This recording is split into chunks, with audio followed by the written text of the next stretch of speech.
Happy 4th of July. Happy American Independence Day. I think that's what some of y'all call it. But hey, it's the big baby. And I'm back. And it's the third part of the week. We out here cooking. But like I said, happy Independence Day to all of you Americans. Understand that today is a day that we as Americans celebrate our independence from Great Britain. But we have to properly contextualize this because it was not a true day of independence. For one, a piece of paper was written and signed, and then we fought a war to gain the independence. But more importantly, there was a group of people who were brought here, who were working here, and that group of people was not set free on that day.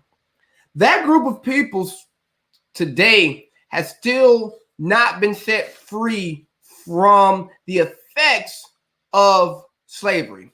So while we celebrate American independence, some are going to celebrate, some are going to boycott. I'm not going to tell you what to do. You do what you feel in your heart is best, but understand what really happened. Understand that the 4th of July freed white men from Great Britain, but it did not free the entire country. So as we take this time to celebrate, we also need to reflect and take the proper actions to ensure that all people in this country are set free so that one day we can truly celebrate the independence of America. So now I'm going to bring in my good friends, my pod friends, the pod crew. We still ain't got an official name yet, but I got Wayne here. What's happening, Wayne? What up? We got the young queen, Candice, your trap spiritual therapist. So I fucked it up. I'll let you hit it when he get in. Yeah, let him do it. What's up? And we got Chu Senior. What's happening? You actually didn't mess it up. She is the trap spiritual therapist. What I discovered today that is actually two people because on the season salt, both of y'all carrying the same hat. So she's the trap spiritual therapist too. I just haven't met her yet. I'm so glad she'll be assuming that position with me. I won't be alone. Yeah, y'all can share that together. Yeah, we need more trap spiritual therapists so that people can get that spiritual therapy. The season salt was good this morning, again. I appreciated it. Well, this afternoon for me, but morning for y'all. Well, I'm glad you enjoyed it. I'm sleepy, so I'm glad you enjoyed it. After you had your cup of Joe, Big Gregory, or whatever y'all call it. This part of me waking up. It's Folgers in your cup. Man, I could have went so many places with that. Thank God for I thought you were going. I thought you were. I told y'all I rebranded. My brand doesn't even work that way anymore. Okay. All right. That's my second lie today. That was my third. Yeah. Man, where y'all want to go with this, man? We got all these different topics. I want to sit here and talk about August Alsina and Jada Pinkett Smith because I think it's funny. Let's talk about it then. I'm interested in y'all's thoughts. Very interested. So I think this conversation can go in many different directions. But if you all don't know, you've been living under a rock like my boy Patrick, August Alsina did an interview with Angela Yee. And he pretty much talked about a relationship that he built with Jada Pinkett Smith, Will Smith's wife, who they are alleged to have a open relationship. And he pretty much said he had a relationship with her and she broke his heart. And if you look at some of their public interactions, and if you really listen to some of his music and dive deep into it, it may lead you to believe that they did have a relationship. So for me, I don't have an issue with what they do, what Will and Jada does in their house. I don't have an issue with the relationship. But I don't like an outsider of the marriage speaking on two married people. Maybe I'm wrong, but I just think it's like, hey, man, if they want to talk about it, let them talk about it. But don't be going up out here talking in public about what's going on in their happy home. They got kids and stuff. Their kids might not know what degree everything is going on, and you're airing them out. Come on, Wayne. I see Isn't your that a face. part of the issue? Isn't that a part of the issue with the open relationship conversation of like the two of them individually may be happy, content, and in much agreement with the situation. But once you add that new human into that environment, you open that. That's still a person that has feelings, regardless of what agreement was started. They still have their perspective, their emotions tied to it. They're entitled to feel and speak on it because that relationship is also their relationship now. He also, that third member also had a role and a part in that relationship, agreed upon or not agreed upon.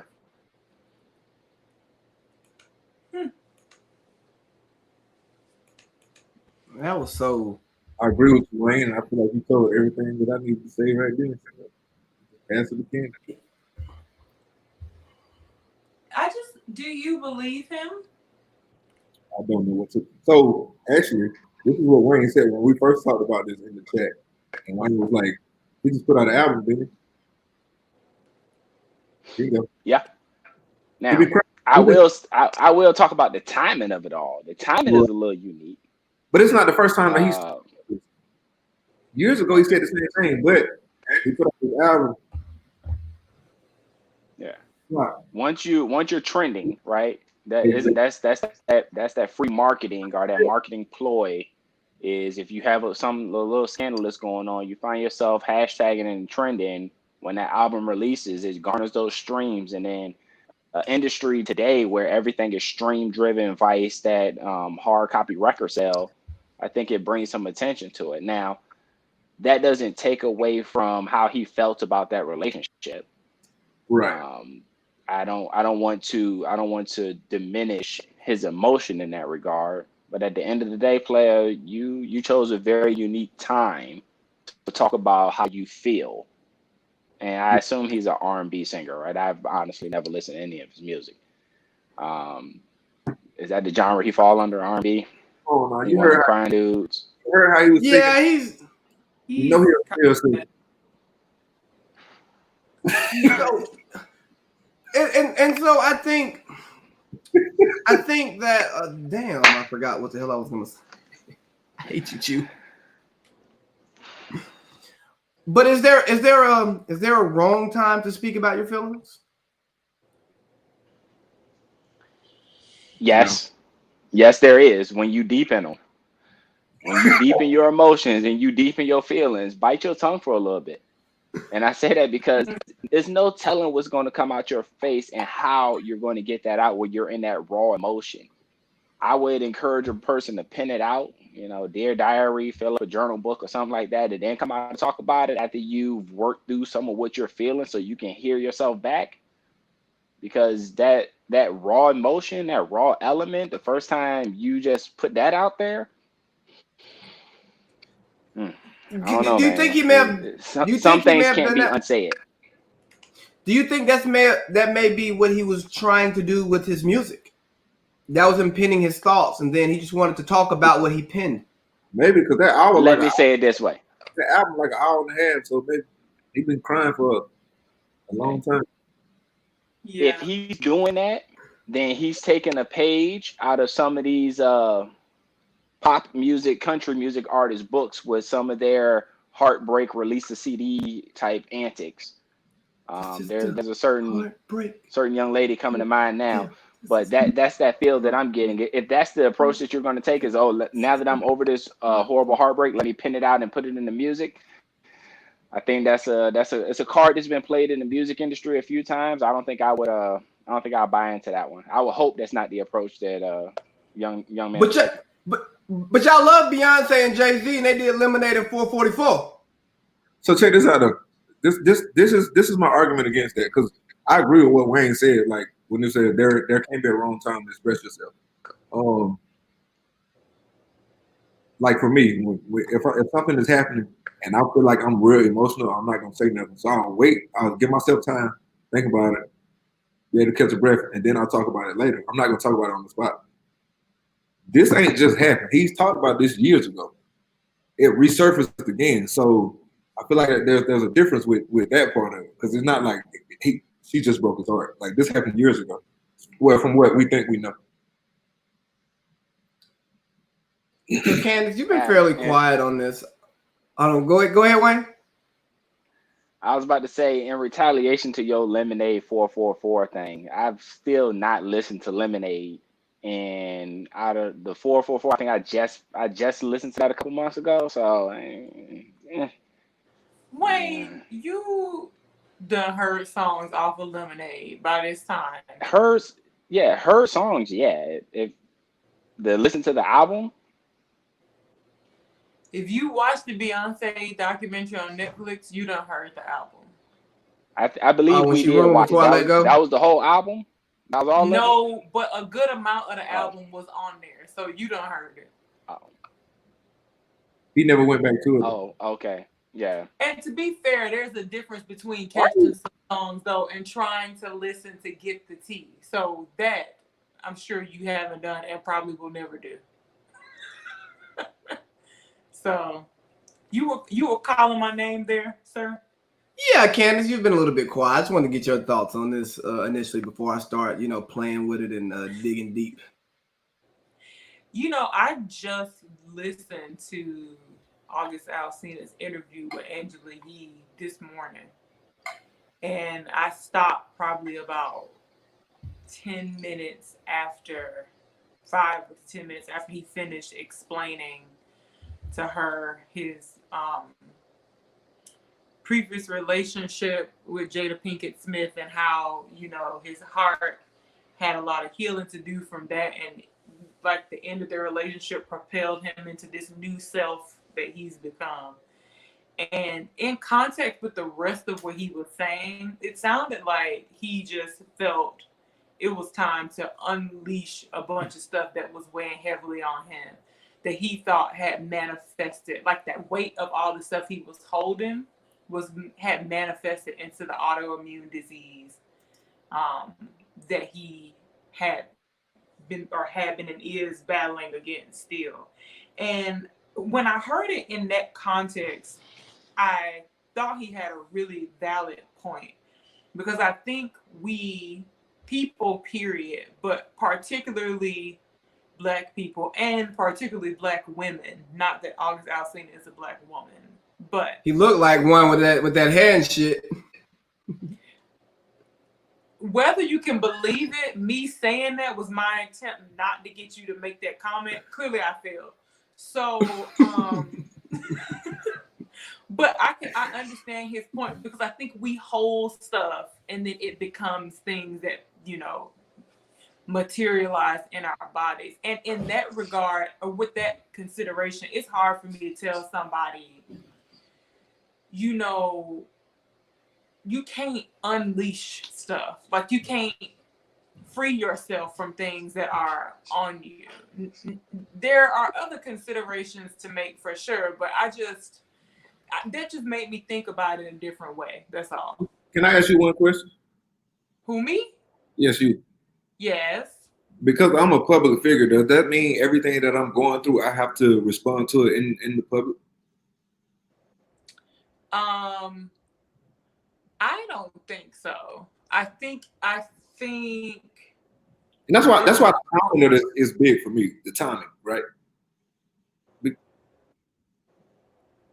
we said. Yeah, I the think timing is playing a big factor for me. Say that one more time. I said the timing is playing a big factor for me. I'm not going like whatever he said he feel. That could be the truth. But I'm just saying the timing of it. But at the same time, the question that I asked first was, because I'm a public figure, does that mean that everything that I'm going through I have to put out in the public? No, I don't think it means everything you're going through you have to put out in the public. I do think that there are some things that you will experience publicly, whether you try to or not, because you're a public figure. So sometimes your responses have to be public. For example, maybe if he wouldn't have ever said anything about this publicly, then he could have had a private conversation if he felt like he needed one with the Smiths, right?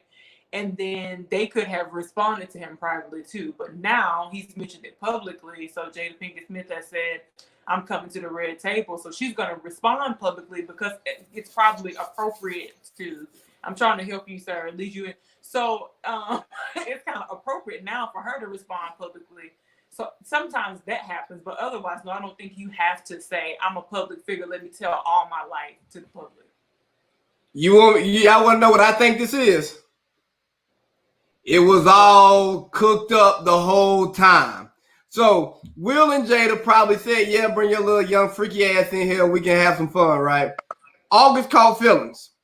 However that manifested within Will and Jada's relationship, I don't know, nor do I care. And then it's like, hey, let's capitalize off of this because I don't trust people like Will and Jada. Will is 50 with an Instagram, okay? Jada sits down with her family and talks about people's problems and all this other wild stuff. And there's nothing wrong with being 50 and having an Instagram, but when you rich and famous like Will Smith, what the hell do you need an Instagram for? Okay. They want to show the world everything that they do. They've been in Hollywood more of their life than they haven't been in Hollywood, okay? So it's like, how can we monetize the things that we go through because we are public figures? So it's like, look, August, you put your feelings into your songs, cool. Then you talk about it in an interview, cool. Then I'm gonna do this Red Table Talk that everybody gonna want to watch. Personally, I don't watch Red Table Talk. If there's one worth watching, I'll watch it, right? This one right here, I'm gonna watch it because she's gonna be sitting at the red table talking to her damn self, talking about there's healing that we need. Yes, healing. And we gonna buy into these crazy people telling us that we need healing when they're the ones who need the healing. Because they're nuts. They're absolute nuts. The fact that you're going to take things that people are actually going through, people are actually hurting from, and create a conversation, not just for education, but to build your own platforms is what's nuts. Rant over. We also don't know that that's the truth. But I have a platform. I have to theorize here.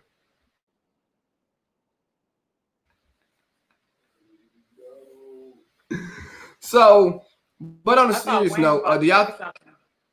I thought about it, but I'm not gonna touch it. I'm not gonna touch it after that rant. I'm gonna let it ride. Oh, okay. So do y'all think August Alsina is a victim? Wayne, step to the floor, man. Come on, man. Come to the red table, Wayne. Do I think he's a victim? Remember that post I sent y'all? The one with the police hair? All right. Oh. Maybe that's him crying out. Maybe that's him crying out because, a lot of times when people go through things, they want to change their appearance, they change their hair. So maybe that's just cry for attention because he's been victimized by this strong Hollywood family who are now trying to silence him by vehemently denying what he said. Oh, look, you got some new hair too right now. So are you okay? Fuck you.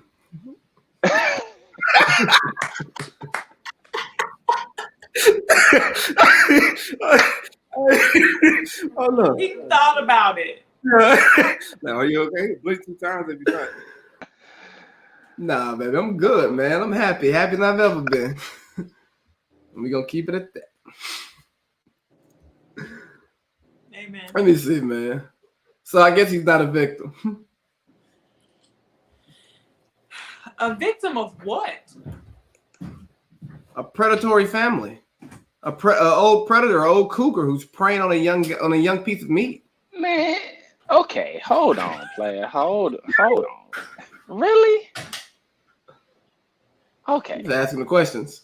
Woo! I heard the question. I also heard the adjectives that followed it. That's no.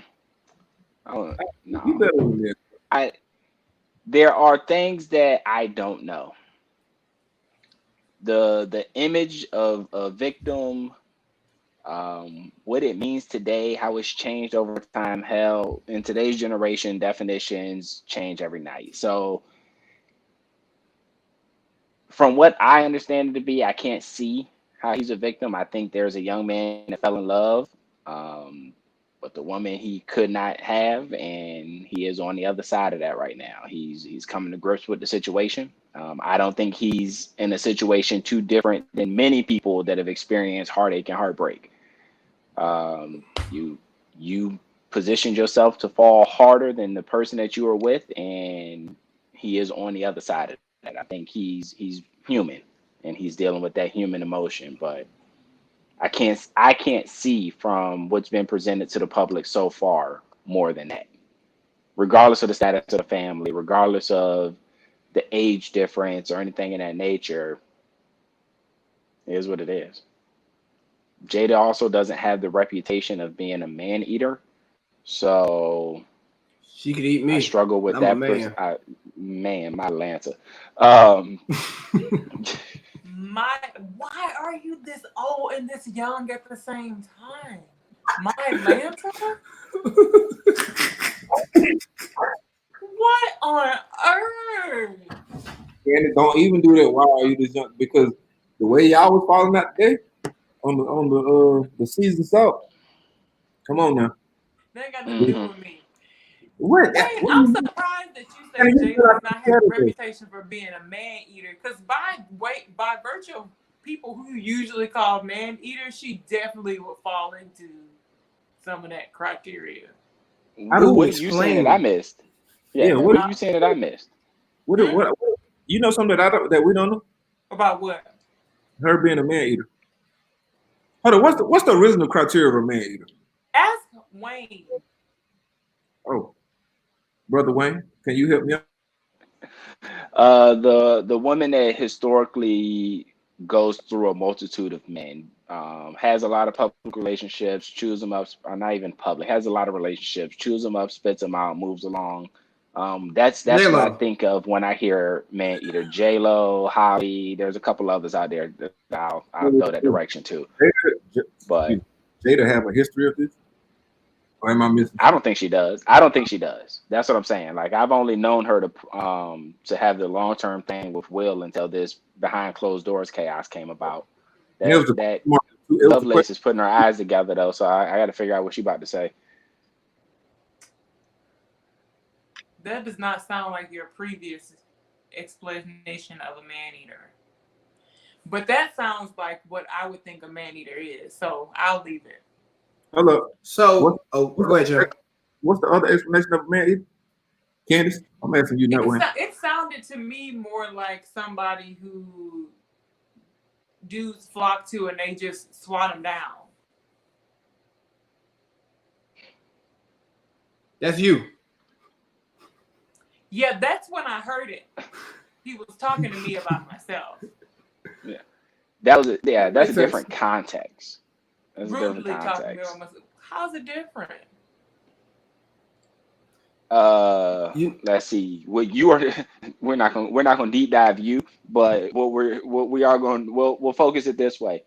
There is a significant difference between a woman that says I'm in a position that I want to make sure I'm bringing the right person into my life, looking for something long term and steady. So therefore, all of you people that aren't with it, you got your Dikembe finger up. No, no, no, no, no, no. That's a different effect than the woman that's constantly saying, all right, you can come in for this weekend, you can come in for next weekend, I kick it with you next month. Like it's a different attitude that's there. So where one may be crushing confidence, the other one is giving unnecessary ego strokes. Right. So in the looking for the right one definition is where I'm saying I think Jada could fall into. Because even if she I don't quite understand, nor do I think it's necessary for me to understand the context of her marriage standard operating procedures. However, if there's room for other people to come into her space, other men to come into her space, I imagine that she would be very selective about that. And that it will have more to do with what she wants than trying to do something for that man. So if there was something with somebody like August and it wasn't serving her anymore, then I'm quite sure she would just be done. And therefore he would have been in and then he was out. And I think that's where some of the victim narrative comes from, is that he was less important to her than she was to him. And most of us would like to believe that she knew that, but she continued the relationship as long as it made sense for her. And that's where some would say that he's a victim. But we're going to pivot out of this one right now. So, Adam, before you pivot, isn't that every relationship that ends? Every relationship that ends, that's how the interaction goes. If a dude ended with a girl because she fell too hard, it's oh man, she was feeling me too much. I want where she was. We had to cut it off, go a different direction. Or if Shorty is like, oh no, he's sweating me, blowing up my phone, pulling up, da da da da da. Like if that's the energy that you're giving off at the end of every, that's most relationships that end that way. It's not always this, oh, we just don't see eye to eye anymore. I've outgrown this situation. It's historically you doing too much, time to go. Yes, Wayne, but the problem is with the word victim is it's so often used in a more of a negative connotation, whereas no, like it just happens. And again, I'm over here having fun on a podcast and using the words because they're trigger words. Like if we're being honest here, I'm using it as a trigger word. But if we're going to have a serious, real conversation, hold on, Siri just thinks I want to talk to her, but it is what it is. Like, no, that happens because somebody ends up losing out in the relationship if you don't die together. And someone asked me, did I feel like Will and Jada actually were in love? And I'm like, I don't know, nor do I really care because it's not my house, not my problem. And because they have the alleged open relationship. Yeah, and I wanted to make a statement on that part. I don't mean to interrupt you, but you talking about the open relationship? I'm about to go into an open relationship conversation. You got it. So my response was maybe they know one another and they love each other so much that they accept what the other person wants outside of the relationship, and that's something to look at. And then there was a counter argument that I don't want to get into. And then I also said you have to take into consideration they may feel as if they are carrying the burden of Black America by being a beacon of Black success of hashtag relationship goals, and they take that seriously, and that's why they may work through things that other people may not to show Black people that hey, you can be successful, beautiful, and still have a family. But I say that to say what are y'all's thoughts on open relationships? I'm gonna say something first, and I'm not even gonna dig into the open relationship part. I'm gonna dig onto the August Alsina coming into it. If I put myself or get involved with a woman that I knew was married, right? However, it plays out for me. I knew what I was getting into from the start. I knew that she was married, so she already has a tie to whoever she's married to. So if it don't work out how the way that I wanted to, I put myself in that situation, knowing that she was already married. You can't really control emotions. I know stuff happens over time. You meet with people, you connect, vibe, but at the same time, from the start, you knew this. You never know when you're dealing with somebody how it's gonna play out. How you gonna start feeling about this person because you still learning. I can't help but wait until you get back with him. You won't change. Whatever they like about you. With me, it ain't at the end of the day, he knew at the start. Will like, come on, dog. What you thought you were doing? Like a line you used before, Chew.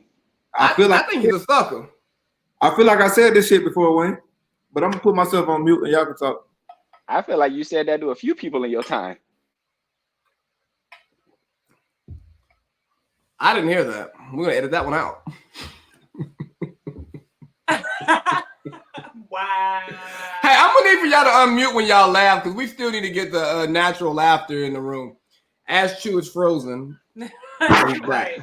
I'm not gonna. Oh, my bad, Chew. I ain't. My bad, man. I ain't mean to put that steam over there. King. That fan. All right, since we're not gonna touch open relationships, let's talk about prenups. Because we talked about it a little bit in the group, right? Dr. Dre and his wife are getting a divorce from what I've read on social media. I did not look anywhere else to confirm it. But a conversation I had in multiple group texts was like, oh, she's about to take him to the cleaners because he didn't have a prenup. And my response was, well, they were together when he didn't really have as much. And I don't know how I feel about prenups. I'm not for them or against them. You do what you do, makes you happy. But I also can understand that if you are in your grind mode, you're building, and you come and you all come together on the same plane as far as assets go.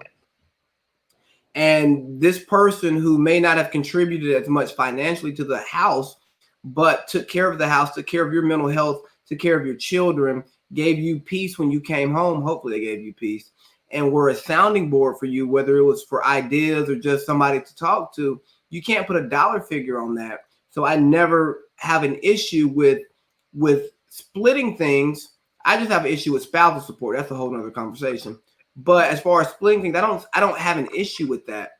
What are y'all's thoughts on prenups? I gotta go get my computer charger right back.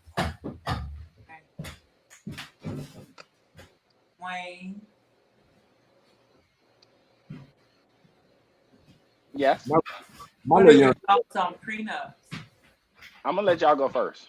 I don't know what. What are your thoughts on prenups? I don't know what my thoughts is on prenups. You don't know what they are yet? I'm gonna talk to you a little bit. Let me think. Because I'm like, I kind of want to believe in like actual love, but it's different these days. So do you believe in love and the promise that it gives? Why are you blacks like this? Why are y'all this way? Say that again. Ask that question again. Do you believe in love and the promise that it gives? Let me tell you something. I can't stand you. I'm gonna defer to the elders for this one. Oh, this is gonna be interesting then. The elders told me to go first, us to go first, so I'm gonna follow instructions.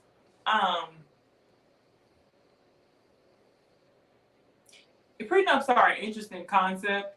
I think they're smart under certain circumstances, depending on how much money is at stake. I used to feel stark disagreement with prenups.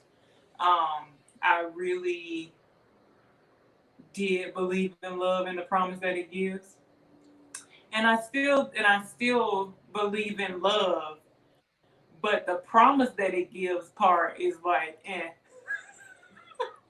That's the part that's got me on pause. I think we basically have two options. You can justify your decision either way. You can say, hey, I'm just going to go into this and I would rather not have a prenup because I want to have trust in that way with my partner, or I would like to have a prenup so that we can trust each other not to screw each other over by default because we can. So I feel like it kind of depends on the person. For me, I would think that I would not require a prenup, but I guess that depends on my fiscal status. I think that could change things. As a man, it might make me think differently about it. I would prefer not to, though, because what I would want is to be able to, if I were getting out of a marriage, I would like to think that I'd like to just have what I've got and my ex-husband have what he has. But to Adam's point about intermingling and building home together and both people contributing to building a home, even if one is not the one breadwinning, then it gets complicated. So I guess the short answer is I don't know. Yeah, this ain't no black and white situation. But Wayne, you got.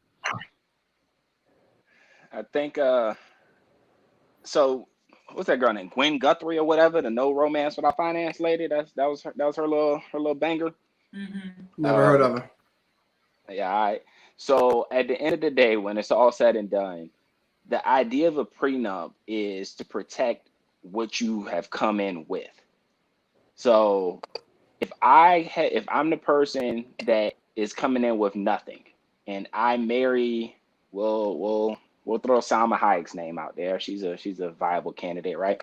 I look at Salma. I'm like, hey, you know what? I'm in there. I'm coming in from this this job lifestyle. I'm working, and I'm going into her life of luxury. For me to step in, and because it doesn't work out for whatever reason, because there are all sorts of clauses that you can write into a prenup. For me to be able to walk away with 50% of what she has just because she was willing to take on my last name, that's chaos. That's crazy. She's earned it. She put her time in, she put her work in, and because this little person that didn't capitalize on the same opportunities or whatever the case may be that she had is no longer feeling the same way, I can walk away with half. That's to me, that's a disservice. I want to buy into the love conversation. I want to be able to say, oh, well, when you're in love, you know, you in love. But I've discovered over my couple years of living that it changes, man. It changes. People, personalities, situations, scenarios, tough times, they come around and they change the way that you feel about the relationship. Doesn't mean that you don't necessarily love the person. It just means that you are not in a position to be in that relationship with that person for your own health or their health or whatever the case may be. Walking out with half because of circumstances, I don't think that's okay. Now, the idea of what we built together, we equally divide. I think that's a fair conversation. I think that that's something that I can always stand behind. We built it together, we walk away with it. But because Wayne was introduced to this lavish lifestyle by Miss Hayek, now all of a sudden I am entitled to what it is that she's bringing to the table or everything that she's had, her net worth. No, that's not fair to the other party. Hey, Candice. In other words, I signed the prenup. No, I would in the same situation. I would have no if I'm walking into a relationship with a woman and she's built all of this and we just met, we're gonna get married. I don't think I personally I wouldn't have a problem signing the prenup. I understand it, but I'm not going to dive too much deeper into that because Candice, what I literally just thought of in the middle of Wayne talking was the conversation with Toby, and he talking about love being a commandment and not a feeling. Yeah, I thought about that too, actually. Yeah, so that changes when I look at it from that aspect. It changes things. And I'm gonna send y'all a clip of what me and Candice talking about so y'all can see what he was saying. Mm-hmm. You might explain it better than me, Candice, because I can't explain it like he's explaining. I think I can. So what? In the context of what you were saying, Wayne, I think the part of what? How do you say Toby's last name? Ingwine. Wigway. Wigway. Okay, Toby and Wigway. And his wife were having a conversation. Now, wife, we're having a conversation about. Let you know who he is. So he's a rap. So he's a rapper. Mm-hmm. All his music is positive music, but he's part of Eric Thomas camp. Hey, so that boy tight, man. Oh, you know Toby? Very. I know I sent you a clip on him earlier. Oh. Maybe we've been sending each other clips because I always post this shit. Anywho, you got it, okay. So yeah, their conversation was basically about love, and he was talking about a dialogue he had with a friend that basically illuminated for him that love is more of a choice than a feeling. So when Wayne was speaking about, you know, people's feelings change, I think they do. And what I thought of with regard to Toby's dialogue is that I guess I would hope to marry someone who can maintain the choice in the times when the feeling is not as strong. But I guess it depends on, like, to your points about like health and well-being, like whether it's worthwhile to even do that, because you don't want to overextend in that area. So yeah, that was the context which I thought about it too. Yeah, and I think one of the things for me is when Wayne was just talking about that, and you know, everything that we know about what love is, obviously you got love from the Bible, but you also got love from what you've seen when you've grown up. And typically it's the older folks that told you what love is. But a lot of times they're where they're at right now, but they went through some rough patches, like rough patches. So it really probably wasn't love at the time, but the old school and what it is today is a lot different. I know people that were saying like, I spent years where my dad, he didn't even sleep in the same bed with my mom, but they're still together today. But they'll be able to give you advice on what love is. Right. Because I think a part of that is that because what we understand love to be, and I've been on this ride for a little bit now, is relearning love. It's not what I don't think it is what I always thought it was. You think about the Greek forms of love or the ancient Greek forms of love. You think about how we perceive it, what we want it to look like. And at the end of the day, it is absolutely different for every single person. The way that you love a person, the way a person needs to be loved, the way that you demonstrate your love language, the combination of those things, they're all extremely different. And at the end of the day, they have nothing to do with a prenup. Because what I don't want to do is I don't want to give away all of my wealth or take my wealth away from somebody based on how I feel. Because when we look at love, we consider love a feeling. It's not necessarily designed to be a feeling. Okay, go ahead. Get it, Ella. Dig again. No? Okay. No, It's not absolutely not. designed to be a feeling. It's designed to be an action. It's movement, it's involvement, it's engagement, it's a demonstration of. And if we go off of how we feel with the way that our brains are balanced nowadays between the ups and downs and the highs and lows, we're always going to come up short. Right. But And I think for Candace's point, it's more so along the lines of you're committing to the cause, right. not to how you feel. That's basically I what think the video that me and Candice was talking about. That's basically what he was saying. Like I can tell you to be sad right now, and you're not gonna be sad. This his words. But I like love is a commandment, so I can command, we are commanded to love people. Can't nobody command you to be sad or to be happy. Like if I'm happy, you're not gonna tell me to be sad, and I can just be sad. If I'm sad, you're not gonna tell me to be happy, and I'm gonna be happy. But love is like you said, it's an action. Mm-hmm. Yeah. And I think that's important. That's important to put out there because I remember having a conversation in a relationship once, and the way the relationship ended was like love's not enough. And you thinking about the emotion of love was just not enough to make the relationship continue to work. There were actions to continue that needed to happen to make the day-to-day loving one another work for the relationship, and those actions weren't happening on the other end. But you think about that and you think about love and what we think love is, because we all have a different view of what love is. And I think I will die not knowing what love truly is, because it's just one of those things that is just so different for each person. And we just find ourselves in different places, because if you grow up seeing love being toxic, you think that is love and you're okay being loved that way. Whereas if you grow up in a happy home, quote unquote happy home, what you view as love there, you may think is love, but then there could be somebody who has the same level of feeling and emotion for you that is toxic than somebody who treats you in a more humane way. I'm not going to get too deep into that, but that's the thing. You know, you get to the conversation of who do you care about more, the woman you lied to or the person you tell the truth to, right? And it depends on who you are and where you come from, what that answer is. And to me, there's not a right answer. Because at the end of the day, y'all know how I feel about the 3-woman theory. And though I live a life that goes against that, not saying that I still don't believe it. Look, man, I'm gonna be honest here.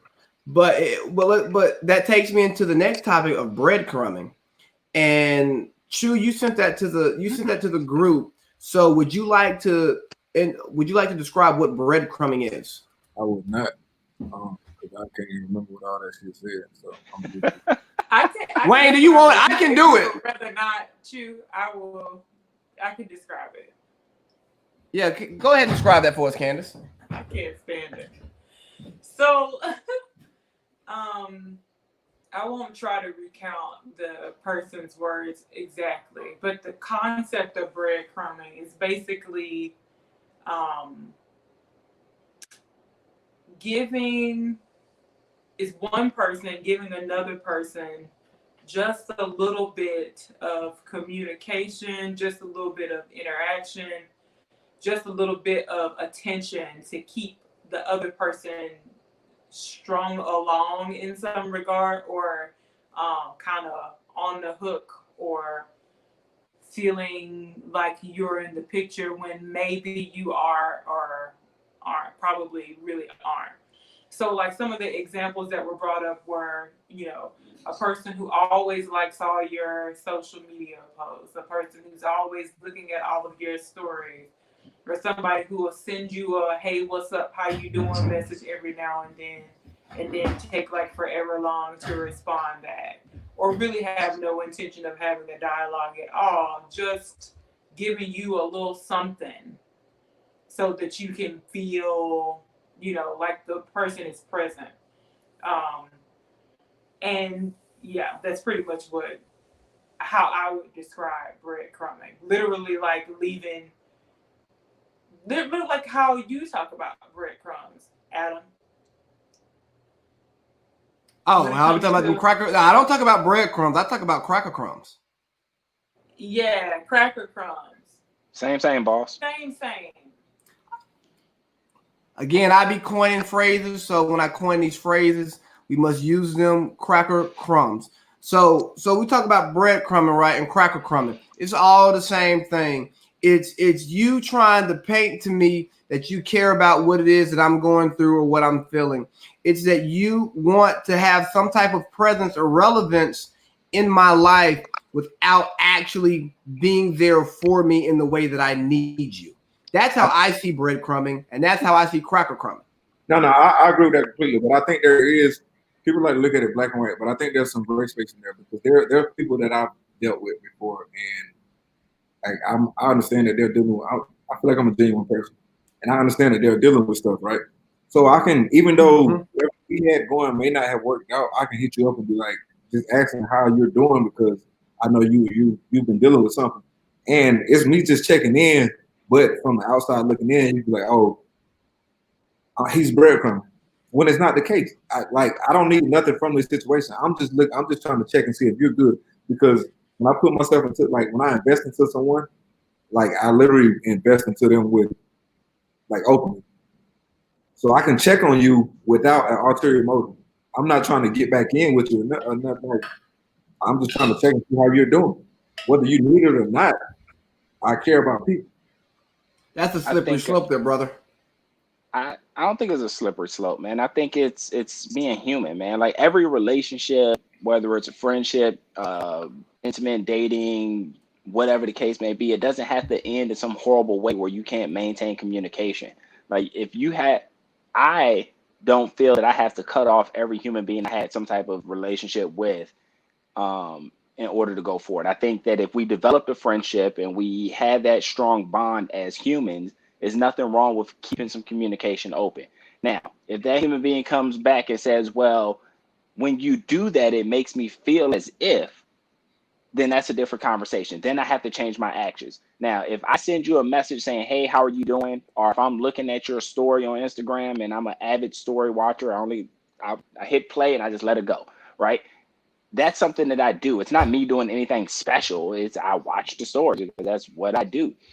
If that makes you feel as if I have some higher level of interest in you, that's something you got to work out on your own, man. I don't know what to tell you. But once you relay to me that my texting you, that my watching your story, that my let me follow up with you on something or just check in with you. Once you relay to me that makes you feel a certain way, and I continue that behavior, that's a different ball game. But I don't think it's a fair assessment to just drop it, blanket statement saying, hey, yeah, if you're doing these things, you're probably getting breadcrumb. I don't know, man. Man, some bitter ass woman probably came up with the term anyways. Yeah, I'm about to step out of the rebrand. But the reason why I said it was a slippery slope is because of that right there. Not because you're not approaching it with genuine intentions, because you care about people. And for me, like, I don't hate any of my exes. Like, I don't. Like, I hope that they're doing well. I hope, like, God is breathing into them exactly what they need.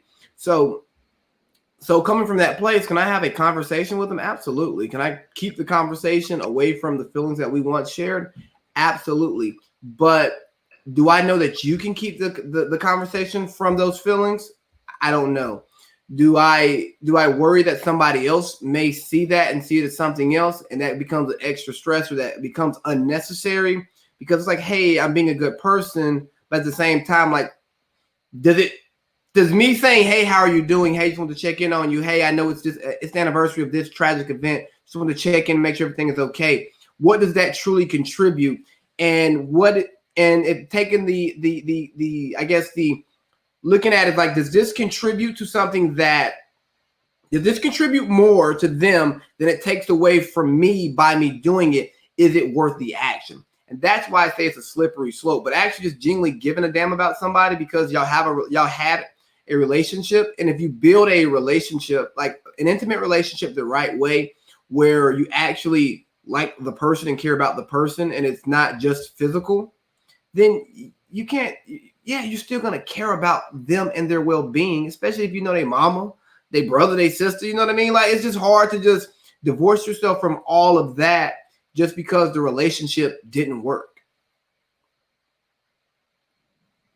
Overall, I think breadcrumbing is just some bullshit. It's just some angry millennial, Gen Z. Let's find a word to talk about leading somebody on, where it created they just find a word for it because it's a thing, but that's not. Yeah, it is a thing. It's definitely a thing. It's a thing. For sure. But I think the way that it was used in the post. All right, let me throw that advocate hat on, Adam. Go ahead. Come on. Let me throw the other hat on, Adam, because there is a concept out there, right, where you get yourself into a position where, say for instance, you're in a relationship and there is a certain human being that may have caught your attention, but your relationship isn't over. So you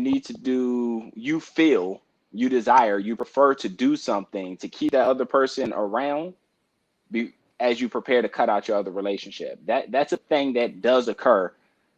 What's your face doing? Like, why your face? If the breadcrumbing is going to lead to a loaf of bread, there's nothing wrong with it. Remember, Hansel and Gretel, they left the trail in the woods so they could remember how to get back home.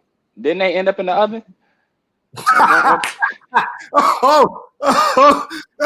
Where is the collection plate? It's all the way over there. I'm not getting. But I understand where you're coming from. What's the cash? I understand where you're coming from, but I think that is a thing that people do, right? Like that's how you have your serial daters, right? That person that goes from one relationship right into the next, and they never actually get to a point where they are single and they get time to deal with their own traumas, healing, whatever the case may be, because it's relationship to relationship to relationship.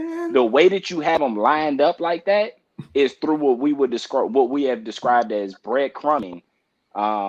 Because you do just enough to keep that person around.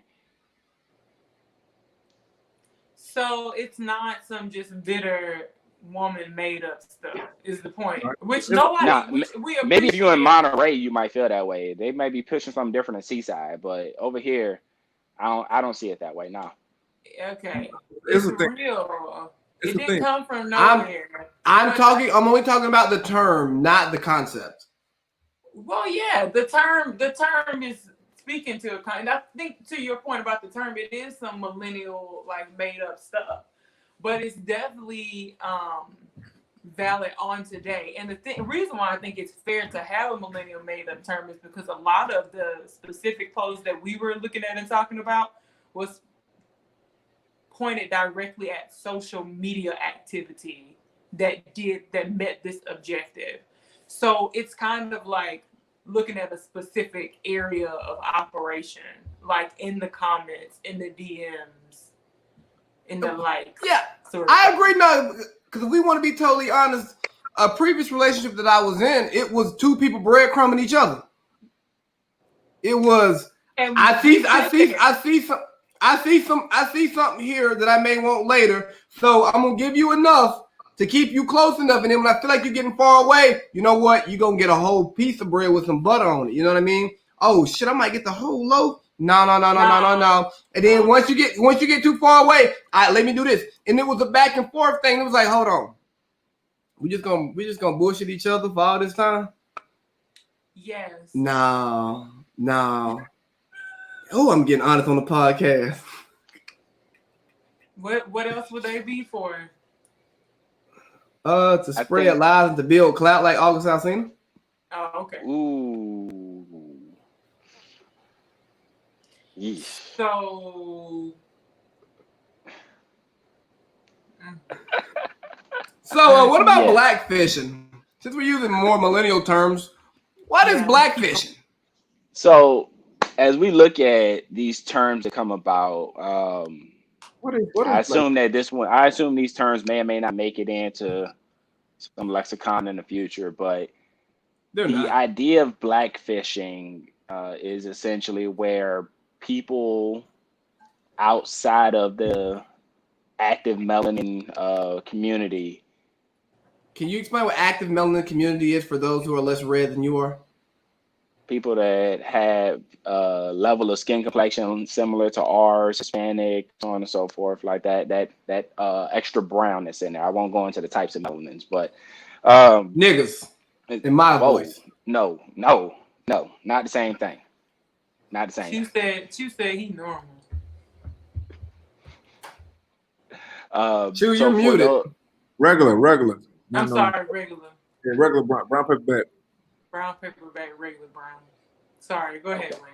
Pardon me. For people that don't look like they are of African American descent, Hispanic, they position themselves to look that way via cosmetics, whether it's going to be makeups and concealers and all those other devil paint concepts that some people like to apply for various reasons.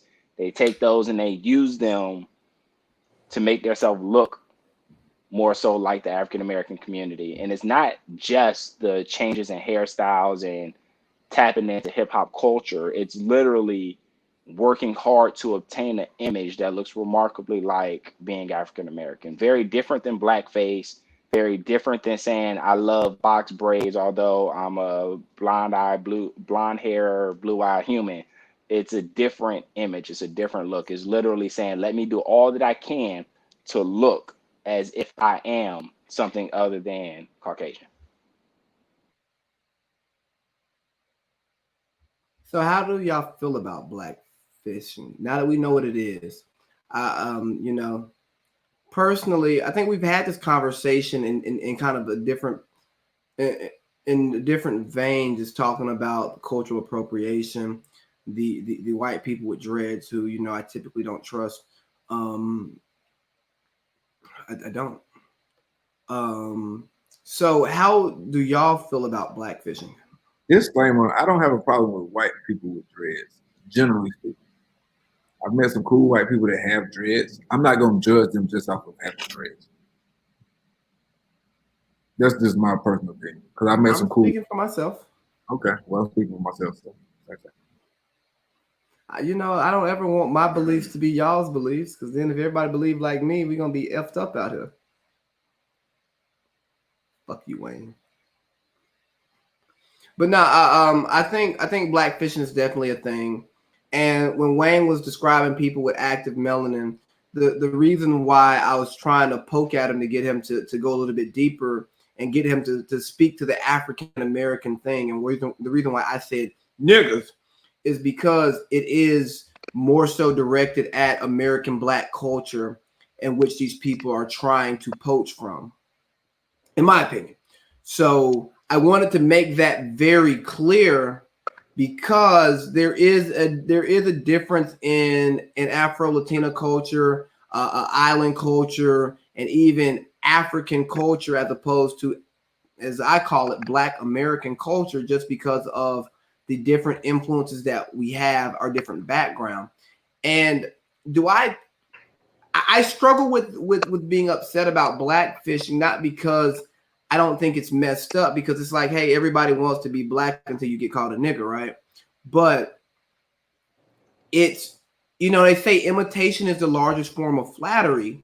So it's like, hey, you see what we're doing, you see it's dope. I think Chu sent a post about how Black people be starting everything, right? Or post some of those words. I don't want to misquote it, but it kind of falls in that same thing. It's like,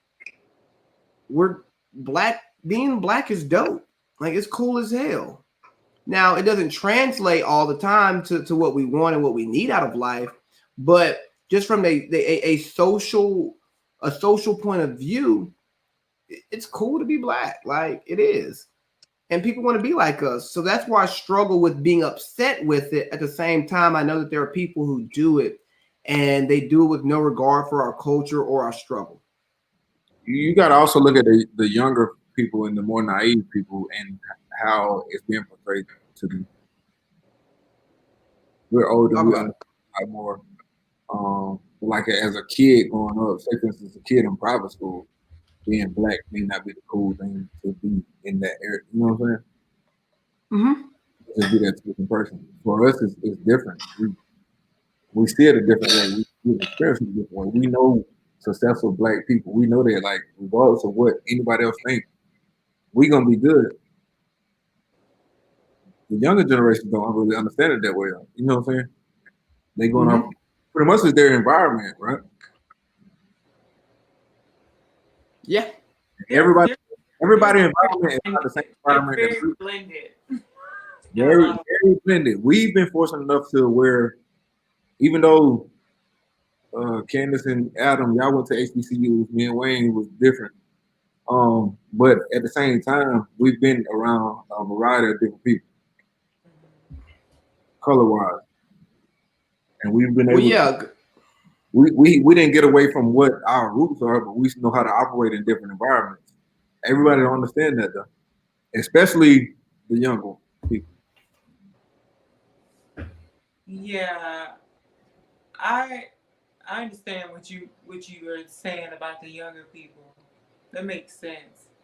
I guess, well, Adam, a question for you. If you struggle with find anything wrong with blackfishing, do you struggle with finding anything wrong with blackface? Depending on the context. So it's like the thing that Jimmy Fallon got in trouble for a couple weeks ago. I was like, bro, that's throwaway.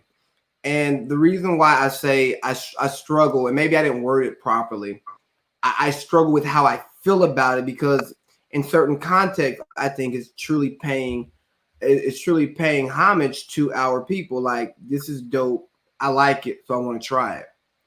And then where I look at blackface and the root of blackface, where it was more of making fun of who we are and what we look like, and not something that was seen in a positive way, is where I have an issue there. But the big thing for me overall is, if you're going to imitate our culture, make sure that you understand and empathize with our people in our culture as well. Right, which is not happening by and large. And so I think that's the reason why I don't see a whole lot of difference between blackface and blackfishing. I just think with Go ahead. I just think with blackfishing, it is being used in a positive manner, right? No one, like, people are doing these things to try to enhance their appearance, whereas people who are doing blackface, I can't speak for somebody who did blackface, because I don't know anybody who's ever dressed in blackface, but I don't feel like people dressed in blackface to enhance themselves. They did it to make fun of black people. I guess I agree with you. I feel like blackfishing is also making fun of blackness. Now, you can define making fun of two different ways in the context of these two things. But either way, I feel like it's taking lightly what it means to be a black person, as though you can just paint on your face and change your appearance in a way that you desire without having to assume any of the other responsibilities of being black. So in the case of blackface, it's it's like a minstrel show sort of situation. I'm trying to make these people laugh and give entertainment by dressing as a black person. In the case of blackfishing, I'm trying to put this makeup on my YouTube channel and get millions of views that I'm going to get paid off of by dressing up as a black person. It's exactly what you're doing. It's dressing up as a black person. Because as soon as you take that makeup off, you gonna be white. Yet again. I think, yeah, the spirit behind one is maybe more of a direct shot at black people, but the spirit behind that would be blackface. But the spirit behind blackfishing to me feels like a shot because you get to profit off of looking like us, but nothing else. Like you could also just say to a black woman one time, girl, I think you're so gorgeous. And let me tell you why. You could enjoy blackness that way. You don't have to be it. Now, the struggle that I have in having the feeling that I do about blackfishing is in thinking about how we can have a tendency as black women to have hair that looks a certain way in our heads. Talk about white fishing, huh?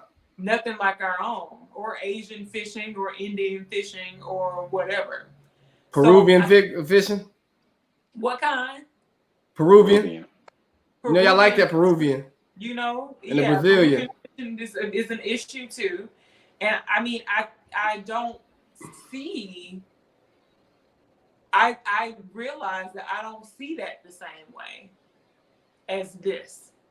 I don't feel a huge problem with black women doing that. I think it comes from it comes from more people saying that that's what's pretty, and I'm just trying to be pretty like them. As far or the difference is black people trying to be prettier by somebody else doing this to just gain off of like your natural culture. Yeah, I think you make a great point there, Candice. And for one, to the way you contextualize blackfishing to you, thank you for that because I learned something. And then also to bring it full circle and to point out something that happens in the black community of taking from other cultures, because oftentimes we will get mad at people from taking from our culture, but then not acknowledge what we take from other cultures. And I think the important piece is it is different because we have been trained to believe that a more Eurocentric look is the right look, whether it's the lightening of skin, whether it's the having fine hair, even something as simple as being clean cut is the right way to look. Maybe not. I don't know, but I think one comes from a what's considered more of a societal norm, and then the other is poaching from someone else. And that kind of takes me into want to talk about some black matters. And again, we're not going to get too heavy, too deep because it is what it is. But I think it's important that we talk about some things. And I saw, and I sent it to the group, the movement for Black Lives demands. And I think this is the first time I ever seen any demands from any of these movements. And I just wonder who the hell is coming up with these demands. And I'm going to read off the 10 demands, and then we can go back and visit each one of them as you all see fit. So 1, reparations. 2, no bail. 3, release all prostitutes from jail. 4, no death penalty. 5, free education. 6, free healthcare. 7, defund the police. And for those who don't understand defund the police, it's reallocate funds from the police department and put them in other places. It's not actually taking all funding from police departments. I think that's very important. 8, cut the military budget. 9, redistribute wealth. 10, publicly financed campaigns. So before you all respond to that, I think this list is bad. I think it's a terrible list because, for one, there's a list of 10 things, and maybe there's a further explanation that I did not see that should have came along with each of these things. But okay, you're asking for some stuff, but if you're not telling me how I should go about it, I think it's a bad. What's up? Chewing this fan. I'm trying to ask him to stop. I'm hot. I'm hot in my house, and I'm also hot with a lot of stuff that he just said. So.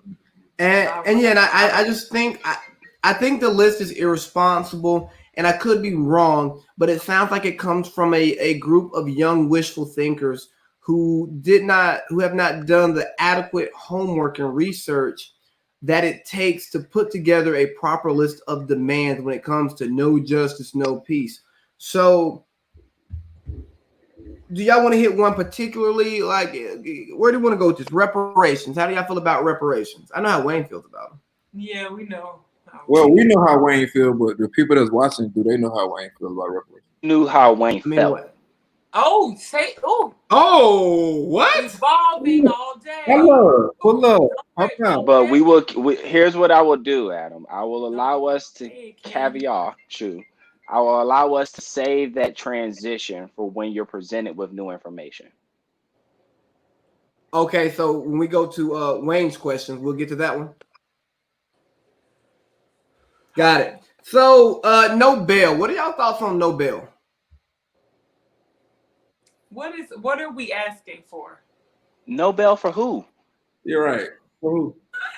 That's my issue, because it just says no bail. I understand that. I feel like it should say no bail for non-violent offenders, because if you're poor, you sit in jail for however long until you get your trial for something that maybe you shouldn't be in jail. But I don't know. And it's stuff like this that weakens the movement. It's ignorant stuff like this that weakens the movement, because you have the voices who are talking, but they ain't saying shit. 3, release all prostitutes. What? Who did this? We need who's okay. So there are lots of black groups putting out these black demands lists, which is an issue in the first place. Out of all the stuff I'm concerned about, the prostitutes is probably at the bottom of his list. I can guarantee you that. Yeah. No. No death penalty. All right, Adam. Here we go, man. So let me take a step back and go to this no bail conversation, right? I need context, I need details, I need information, because from where I sit, that's the last thing that we want to do, is not have an opportunity for someone to get bail. We have laws, we have things that are in place that push us towards getting a quick and speedy trial, right? If we think about the young man Khalif, not in New York, Khalif Browder, for his situation, right? Yep. 3 years before he even got any form of attention to his situation. He's in jail 3 years before anyone even has a conversation about him. So for me, what I need us to do is I need us to not only have that bail conversation early, I need us to speed up this process that we have in place, because 36 months of someone's life to not even get their chance to stand in front of someone has been taken away from somebody here in this city. That's not even to touch on the other scenarios that haven't gone public yet.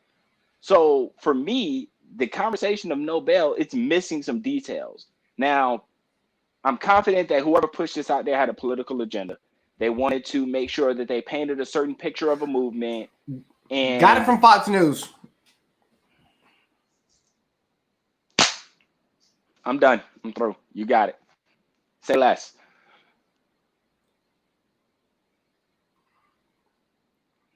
But hey, it was broadcast nationally, then went viral on social media. So that's why I think it deserves a conversation, because of the trash agenda, dog. That trash agenda is the situation that we're dealing with. I know that, but in other conversations I've had with people, like we looked at the conversation we had about the kids at Oklahoma State and what their list of demands were, and how just young and immature and ill-informed that list of demands were. I feel like this is a legitimate list of demands. Yes, I think Fox News used it to paint the picture of what they're trying to paint to appeal to their base. But some of the stuff I really think, like... So, as an The 22-year-old year is I get it, but there's nobody else helping them with it. I feel like those guys on the team came up with that. They should have mentors to tell them that, yo, I get what you're saying. For one, this shouldn't be an issue, but there's bigger things that we should be focusing on right now. I agree with you, Chu, but like as somebody who's been to a couple of protests, and maybe because of the area that I'm in, right, I ask the questions. Hey, what brought you out here? Who's in charge of this? Oh, I don't know. What are we protesting for? We want justice for Black people. We want Black Lives Matter. Okay, how do we go about that? Like, what are we actually asking for? What are the tangibles? What are the deliverables? What the hell am I out here for? What do I want to get from this? And more times than not, nobody knows who's leading it, and nobody knows what they want. They just say no justice, no peace. And I say, well, what is justice? Okay, and what is no peace? You standing out here on the corner with your flag, that is peace. That is very peaceful. Okay? It's annoying to some people. Even people who support the movement can be annoyed by it, because guess what? If I'm on my way to the grocery store and y'all want to block traffic, bro, come on now. I got places to go. It can be annoying even if I support you. But it's what does justice look like? And I think this speaks to just the lack of understanding of what people are fighting for. And I don't want to say what we are fighting for, because I feel like the four of us on this podcast have a general idea of what we would like to see the world look like for Black people. We may not know all the details because, again, that it's difficult to figure all that out, but we have an idea of what we think justice should look like. So if somebody were to see us at a protest or pull us to the side and say, what is it that you want for Black people? Why do you think this way? We could all have an intelligent conversation with that individual about that. But I think the masses lack that. I think the community, the people that are out there representing the movement, that are on the streets, that are doing the marches, that are organizing protests, that are having these conversations, I appreciate their energy. I appreciate their efforts. I appreciate their desire to get out there and be active, engaged. That is an underappreciated thing, to be able to take your time, your energies, your efforts, your gifts, and go out there and actively engage a scenario or a situation based on what right and wrong looks like. I can 100% support and get behind the people that are putting their energy and effort into it. What our community is missing is a clear, strong, consistent, persistent voice. There's not someone that's standing in a position to be able to say, this is where we are, and this is the lines that we're walking. There's not there that visual leader is missing from what we describe as this movement. I talked about this Monday on a podcast with my boy Josh. Give me 5 years, I'm your guy. I promise you. But can we even have that, right? Is that even possible to have? Like, are we that? Well, listen to the rest of my question before you answer yes. Because what I'm really trying to ask is, are we that similar as Black people in 2020 that we think that every one of us is going to be able to come to a common place on a list of, say, 5 to 10 demands? And if we're not all there, then what kind of quorum of people can get together to get to that point? Like, who's left out and who would be in? You know what I'm saying? I would like to believe, give me about 14 more months, but I would like to believe that the things that are sacrosanct to us, those things that are special, particular, things that are absolutely a disservice to those that are not white in this nation, I think we can find a mutual ground on those matters. I think what the desire to not be racially profiled, I think we can find a mutual ground there. The desire to be treated as humans and not criminals based on our complexion, I think we can find even ground there. I believe that there are things that we can absolutely get to even ground on, because at the end of the day, what we are trying to do is simply live. And since the push is for us to live, the things that are the Can I system that is live? preventing that life, I think we can find an even ground and we can come to a mutual understanding there. Now, economically, socially, there are differences high and low that we will battle with internally because of what we've been exposed to in this 2020 2021 living. I think that we'll have some battles in that scenario, but I think there are some baseline truths that we can all match up to and agree with. So what do y'all think about the whole free education thing? I think free or affordable healthcare is something that everyone should be entitled to. And I don't want to spend much time on that. But what about free education? Because I don't think education should be free for everyone. When you say education, are you talking degrees and certificates, or are you I'm talking saying lessons that are actually post valuable for our success? post secondary formal education. Okay. Can we just have education that matters when we coming up as like young adults? Yeah. Or shit that we can I use. mean, I believe the education system is a business, Adam. I don't So disagree with you. so I can't see it as a thing that's free because it's a business. The schools that you go to, the connections that you make, that network, that community, it's business. It's how you fill out your resume and what goes on your resume. It's a business, and business isn't free. So I I struggle with the free education piece because I know and I understand that education is business. agree with everything you just said, but I'm just like my question still remains the same. Can we just have education that matters? Shit that we can In use. order to have education that matters, I think that we have to really put in the work to change the narrative, right? So when we start looking at our history books, we start looking at our civics books. I don't know if y'all took civics. I don't know if that was something that was required down there. But for all the different things that I was required to take for See school, how he tried us? you welcome. Try to play You us. welcome. Oh, that's why we can't stand Virginia. Try to play us. Because Virginians think they're Northerners, but they're not. With his They're will, not not Southerners either. with Right, his want. and then They're they was trying to red-headed put us on stepchildren. They something. belong. Like, y'all don't, Virginians pick a Virginians side, belong to pick no a one. side. Pick a side, pick a side. And They for belong all the to no one. places that we may or may not belong, at the end of the day, we are right where we need to be. Wayne, you better than that. For I mean, allegedly. I mean, this infighting amongst black people right now is a Bullshit. problem. Allegedly. This speaks to one of our issues that we are fighting one another about our locations, and we can't unify and fight the white man. Hey, See, that's what I'm Whoa. saying.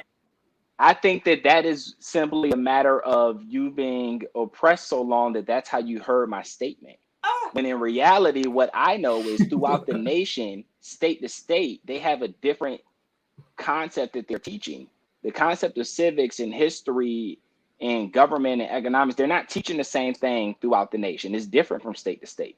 And since there is no universal requirement for what is being taught, unless if we're all purchasing that same textbook, which we're not, the situation, information, the facts that are being presented to us from state to state is different. I agree with you, Wayne. I'm just trying to make some stimulating content over here. yeah, and then plus you didn't say all that about from state to state. You said down there.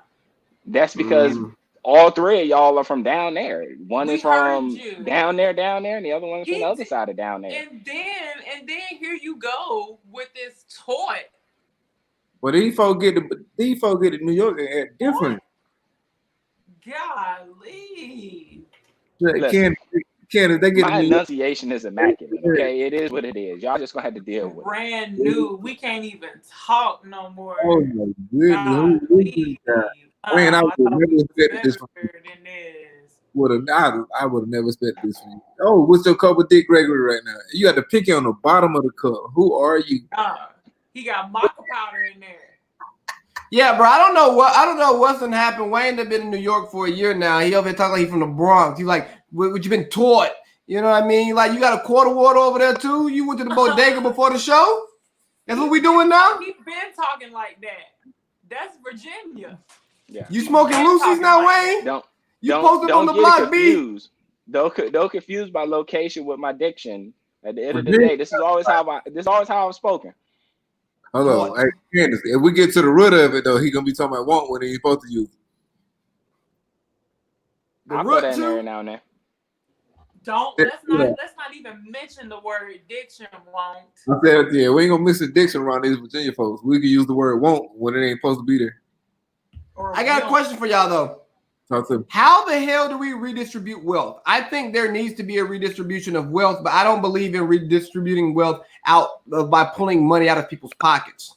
I think there has to be a systemic change, because if somebody earned their money, even in a messed up system, and they earned it the right way, I think they deserve that money.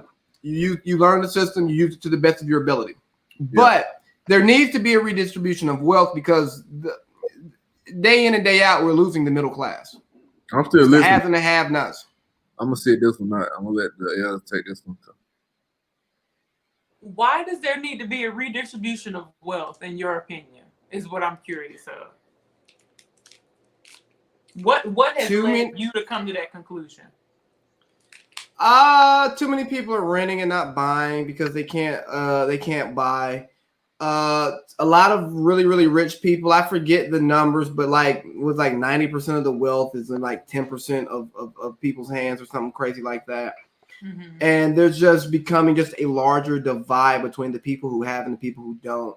And we just don't see many people. We just don't see a good working class anymore, a good middle class.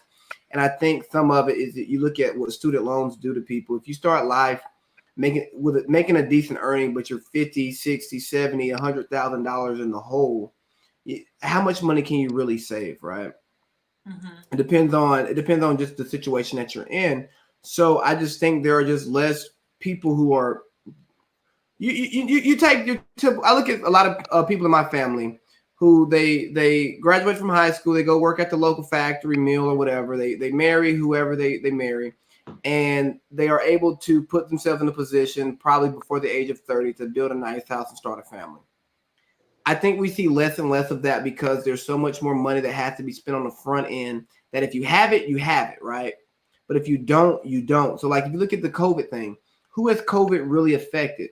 It's affected people who find themselves in the middle, because the rich people are able. Most of the richer people are able to survive and actually thrive here because not only the stock market go into the tank for a little while, and they were able to invest into stocks that they know that were going to shoot back up.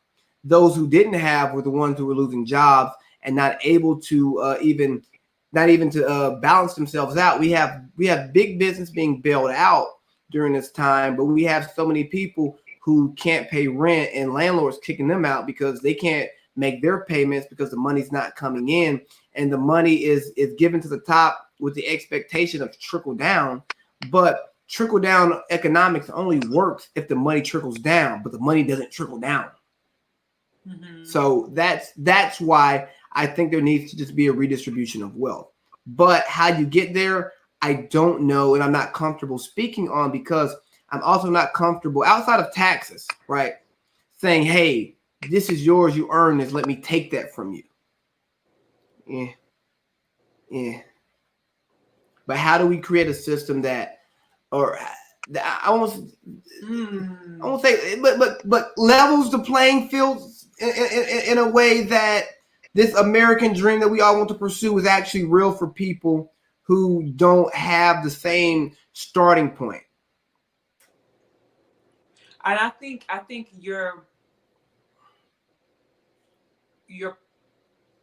the phrasing of how do we create a system sounds like a different thing to me than redistributing wealth. Oh, I'm just taking stuff from the list, and then I'm taking what I'm reading and then creating the conversation point to get my point across. These aren't my words, these are their words. Well, the point that I'm making is that I'm not sure redistributing wealth is an answer to the point that you raised. I think a change in systems that create the issues that you brought up is a way to possibly really resolve the problem. And I don't feel versed to try to speak to how at the moment, but I can see a higher benefit in creating systems that work as opposed to really getting to the point. I'm not sure about the idea of taking something out of somebody's hand that they earned either, I guess. Yeah. So, we're talking about this redistribution of wealth and creating a system. And I saw this post about business lessons from the movie American Gangster. And I think this is a great spin into that as we continue talking about Black Matters. Here goes the 7 business lessons. Cut out the middleman. Mentors matter. Loyalty is everything. Never dilute a brand. Sell better quality at a better price point. Quitting while you're still ahead is not a bad thing. The loudest in the room is always the weakest. Now, I don't agree with this list in totality, but I think it creates some great speaking points. Like, obviously, cut out the middleman. Like, if you have as few hands in the cookie jar, you get more cookies. But is cutting out the middleman always a rational thing to do? Is it reasonable? Is it the best way for you to do what it is that you need to do? No, because sometimes you may not have the skills that the middleman has. Sometimes you may not have the reach that the middleman has, or even the time that the middleman has. Like and we're talking about American Gangster, Frank Lucas, who's a dope dealer. Yeah, you want to get rid of as many people nickel and diming your product as possible. But at the same time, if you are what we call the plug, do you have time to be procuring large bulks, a large quantity of whatever it is that you're selling, and then moving it at the size in which the consumer wants it? Maybe, maybe not, but probably not. So again, I think this is a great guide, but I think it also is something that needs context. I mean, important, like mentors matter. I don't think there's nobody who would argue with mentors mattering. Loyalty is everything. I'm not going to say it's everything. Loyalty is important, but once loyalty is broken, you can't remain loyal to people who aren't loyal. Right. Then you become a dummy. Never dilute a brand. I talk to y'all about this stuff all the time, about some of the struggles when I have the ups and downs and numbers and how to continue to grow the brand. It's like, hey, stay genuine to who you are. Never water down your stuff just to get views and clicks. Like, somebody asked me a couple weeks ago, how come you haven't gone viral? I'm like, I don't know. If I knew, I would go viral. But at the same time, we talk about the Amanda Seales thing. I'm not really trying to go viral because I don't want to be a 1 minute. I don't want this to be a 1 minute thing. I want this to last a long time. Sell a better quality at a better price point. You can't do that if you don't have the money to get the quality that you want at the price point that you want to distribute it, or you're going to go under. Let me work in with you a little bit, Adam. Okay. So I'm gonna try to work backwards and then go forward to try to keep up with you, right? So for 7, read 7 again. Oh, the loudest in the room is always. I was gonna go in on that one by itself. Okay, I'll let you do that one later then. For 6, the conversation is don't abandon ship too early. Yeah, it's okay to abandon ship. Yeah. So, as a business practice, right? Here's my concern with the abandoning ship piece as a business practice, and I'm gonna tie it into Black Matters and generational wealth. So bear with me, right? We have a tendency to create dynamic brands. We create some of the most impressive products that humanity has seen. We've done this for as far back as we've been given the freedom to create. What happens with that is it's either taken in the form of intellectual property or whatever capacity it is, we sign it over, we give it up, we lose that authority to continue to move it, or we sell it. We put all the legwork in as young entrepreneurs. We break our back to get it to where we want to be. Somebody comes in, they offer us 3 commas for our product, and we're like, you know what? I love the 3 comma idea. Go ahead, put that deposit in there. I'm going to the Cayman Islands. I ain't got nothing else to talk to y'all about. I believe that in order to have this generational wealth conversation going and to put people on an equal platform to build up your community the way that you need to, abandoning ship when you're ahead doesn't always allow you to do that. It will absolutely take care of you, but the generations to come, they may suffer for that. The idea of having a trust fund, the idea of passing that wealth along, that's vital. And you can't get that if you cut it out, if you cut out while you're ahead all the time. Now, in the realm of selling crack, because that's what he's talking about, that's a different ball game, right? Like, hey, you get out the business. But in the world of a business practice where you're a legit entrepreneur doing legal things, whether it's beauty, automotive, whatever it is that you're doing, getting out while you're ahead means that you're opening up a gap, or you're creating space for someone else to step in and take it, instead of creating the people that you want to take over that brand and carry it. Totally agree. What did you have for 5? Oh, my bad. 5. No, you good. You good. 5. Sell better quality at a better price point. That's economies of scale, man. Like I can only sell at a price that I can afford to sell at. Yeah. That's one part. Unless if you're in it for the long haul, though, right? If you're in it for the long haul, I think Chu can step in a moment and start talking that microeconomics for us. But if you're in it for the long haul, when you create that client base and they become addicted to your product, it's the users of the product that are going to sell the product for you. They're going to go out and say, hey, y'all need to have a taste of this. Hey, y'all need to listen to this. Y'all need to use this product. It does this for me. It does that for me. Like, it's that client base is going to continue to get you there. So if you give a fair or a quality product at a quality price, the product begins to sell itself, man. You're right, but what American economics tells us is that if I can sell this to you for 12, but you will pay 15 for it, I should sell it to 15 because you're gonna buy it. Okay. With that American economics perspective, though, it increases my bank account. It doesn't necessarily do the right thing for the community. So if this is a matter of community practice, if we're trying to make our community stronger, I don't need to become filthy rich while simultaneously gutting everything from the community. I know who the heavy spenders are in the community, so why would I pull everything out of them because I can? How about I give you something that's affordable? I don't need to be a trillionaire within the next 2 or 3 years. I totally agree. And Jon Stewart was on Joe Rogan's podcast this past week, and that's kind of what he got into. We're talking about some of the issues that we're seeing in the country is that if we look at our country, our community, that's a true community, people that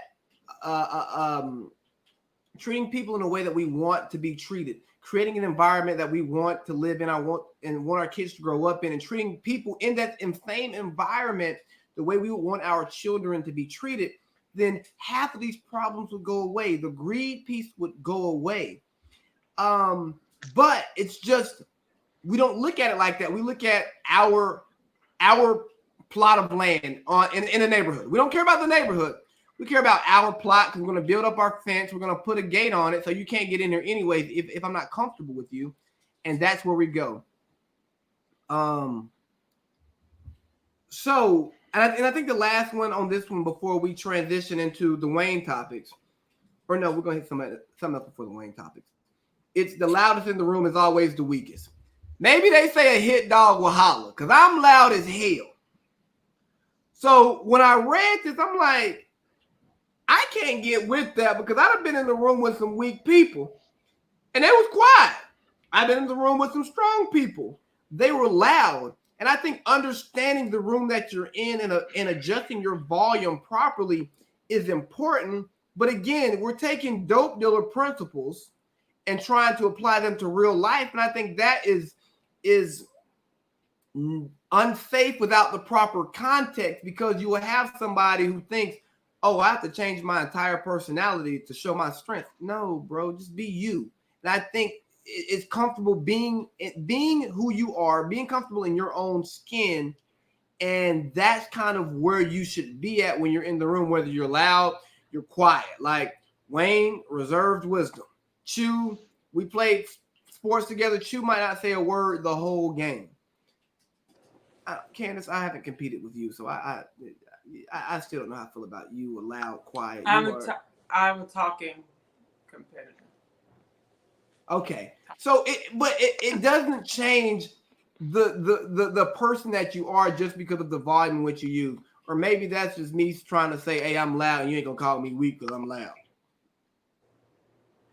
When I hear the loudest in the room is the weakest, what I'm hearing is the most yappingest person in the room is the weakest.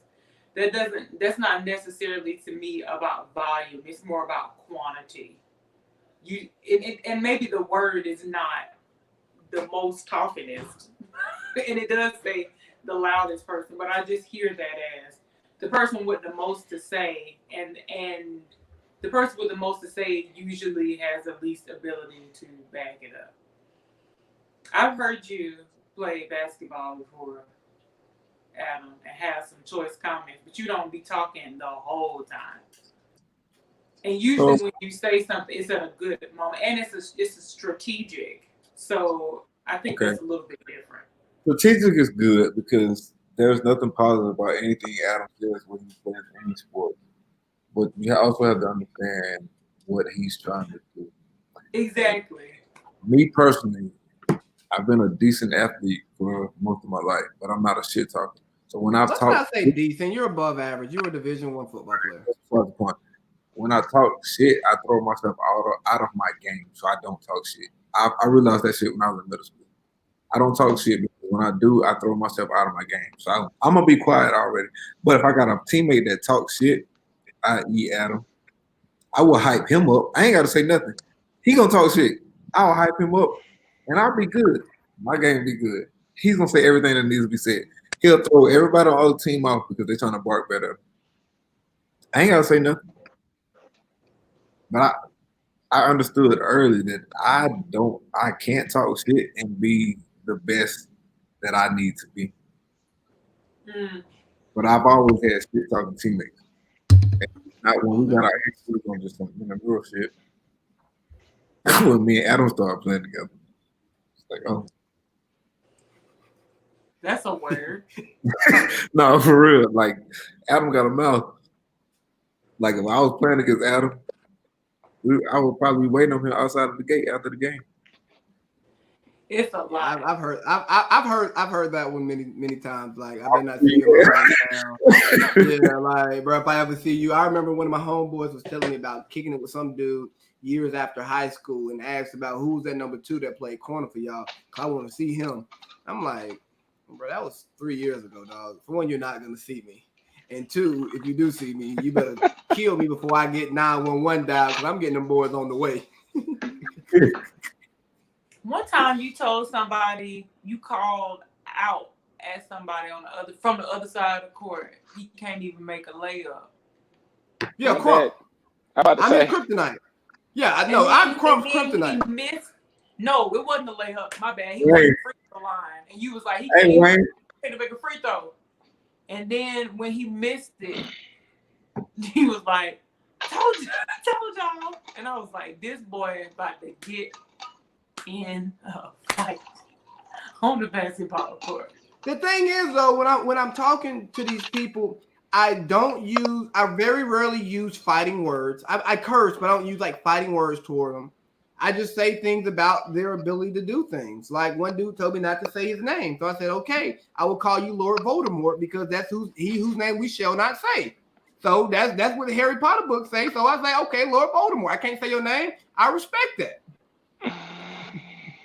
Sir, please carry on to the next. So the next topic, right? I saw this topic. Things black people take seriously. And this is a lighten up a little bit to be kind of ignorant. Our checks.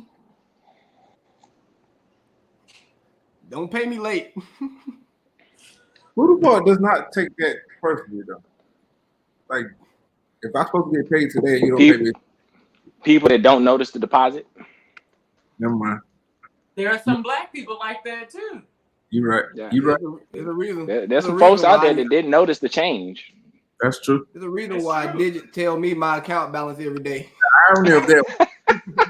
Hey, look, the irony of that. I remember being an 01, my first deployment. And I'm like, oh, we get paid today. And the little chief was in there. He was like, You worry about your payday? I'm like, the fuck I am. Yes, motherfucker. I'm counting my coins. You've been out here for 16 plus years. You might not be worried about yours, but hey, I need to know where my money is. And he wasn't worried about it at all. I don't care. I don't care how much is in the account. You still should be worried about your payday because if you know a certain amount is supposed to be hitting the account today, that need to be hitting the account today. That's true. For real. So another one, knowing who all is over there. I just hit. I told y'all that earlier about this shirt today. When I text Rick, I was like, Frank, who over there? Because you got an image that I don't. Sometimes it's important. I'm trying to protect you. Who did the body? Hold on. Can you? Is there detail to this? For those who don't know, when somebody passes away and there's a funeral, especially in smaller towns where people know the different funeral directors, it's like, well, who did the body? Because if you know the funeral, you know a certain standard to expect, right? So when you see like somebody who light skinned with dark skin makeup on, you probably know who did the body. Like, oh, so and so did that body. Ain't doing mine. Did the body? You go to Johnson. And 2 funeral homes and one on last name Bush. Wow. Hold on. Your family is in funeral service? Distant. Did I tell you my mama is still licensed funeral director and embalmer? She ain't done it in 25 plus years. 30 years, not 30 plus years. All right, what's the next time? You ain't with that one, huh? Okay.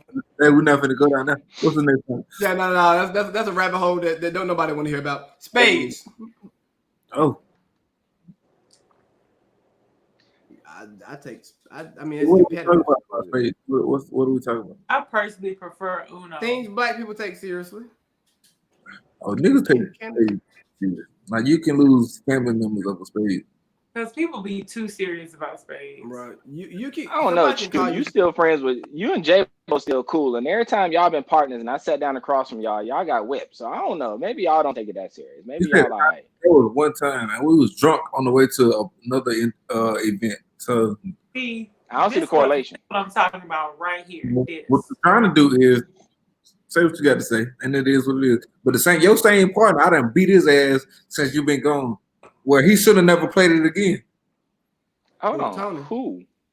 Who's your partner? I was playing with Christy. Well, she got her ass beat too. I'm talking about Tony. No problem. Oh yeah. Ain't nothing worse than being. He got his ass beat too. I tell you, ain't nothing worse than being called sorry in spades when you ain't got not damn good card and you done bet your hand all game and you just lose. I done played spades sometimes with good people, and there was like nothing like I could do. I don't give a good. I don't care how good of a spades player you are. Sometimes their hand is just that shit's just bad, and there's nothing you can do about it but get your ass beat. And that's the game go to 500, so that's the point. You gotta figure out something. So here's the thing. Most people ain't playing the 500 though. Hold on, Wayne. They start doing this point shit out here now. We playing 13. Oh, playing point? No, you playing the 7. That ain't spades. You only playing the cards. You ain't even got to be good to win. I don't play point. If somebody want to play point, they can't play here. If you playing the points, you ain't got to guess your hand. Right. Exactly. You playing the 7. That's not real spades. That's bullshit. That's a new game. Who made who made potato salad and macaroni and cheese?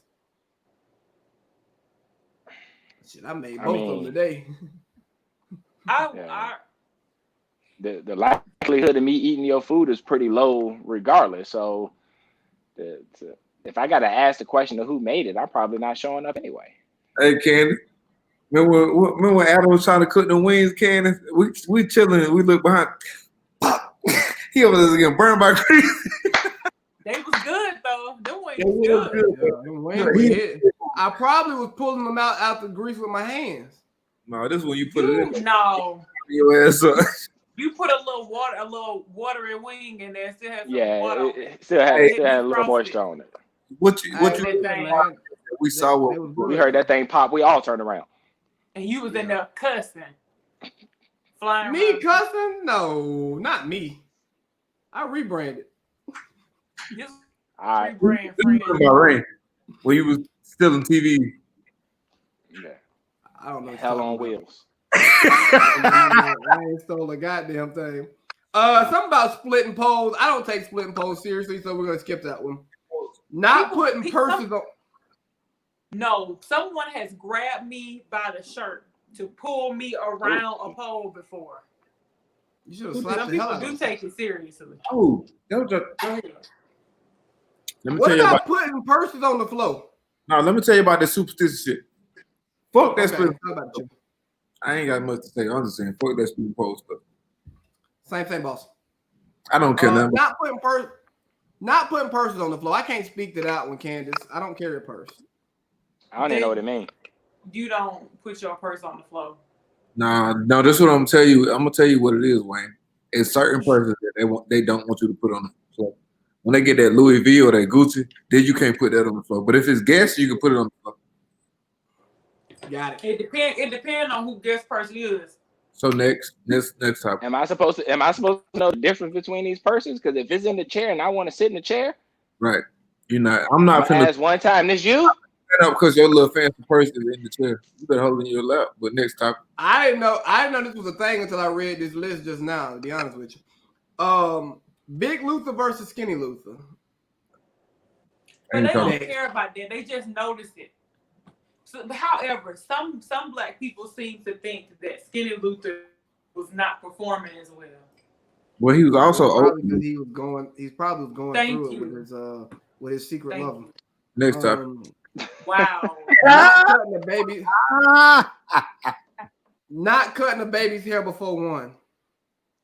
Say that again. Yeah, That Not sound cutting the country. baby's hair before 1. That sound country. I heard that. Yeah, I didn't get my hair cut until I was 1. As a person with no kids, when do you get your baby's haircut first? Hey, when the hair is out of Working with control, kids. it's gone. Tell you Alright. that. That makes sense, point. Sitting facing the door / exit. I don't think that's a black thing. I think that's more of just a paranoia thing. Yeah, it's a personality. Yes, personality. Because I had a situation with my ex fiance, and she never wanted to sleep by the door, so I always slept by the door. And I've carried that to today, so I always sleep by the door, regardless of whoever this person is. To this day? To this day, To this day, okay. like I always choose to sleep. What And that's- about not That's it. calling elders by their first names? I'm bad about that. Yeah, Ever me- since I became an adult, and when I introduce myself to you, however you introduce yourself to me, that's likely how we're gonna converse. I'll be like Mr. Wayne, but I'm gonna still call you by your first name. I put Mr. in front of it, but I'm not gonna call you Mr. Hackney. Absolutely. That's that country in you. Yeah, that's that So, country.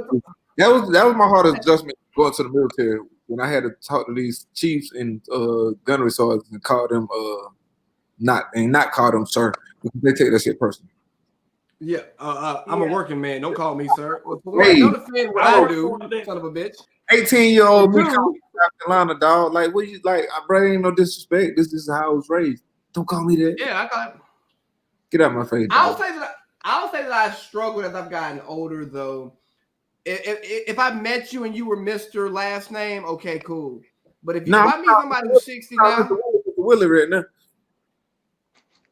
but if Well, you're 60 now, Back in the day, I would call me.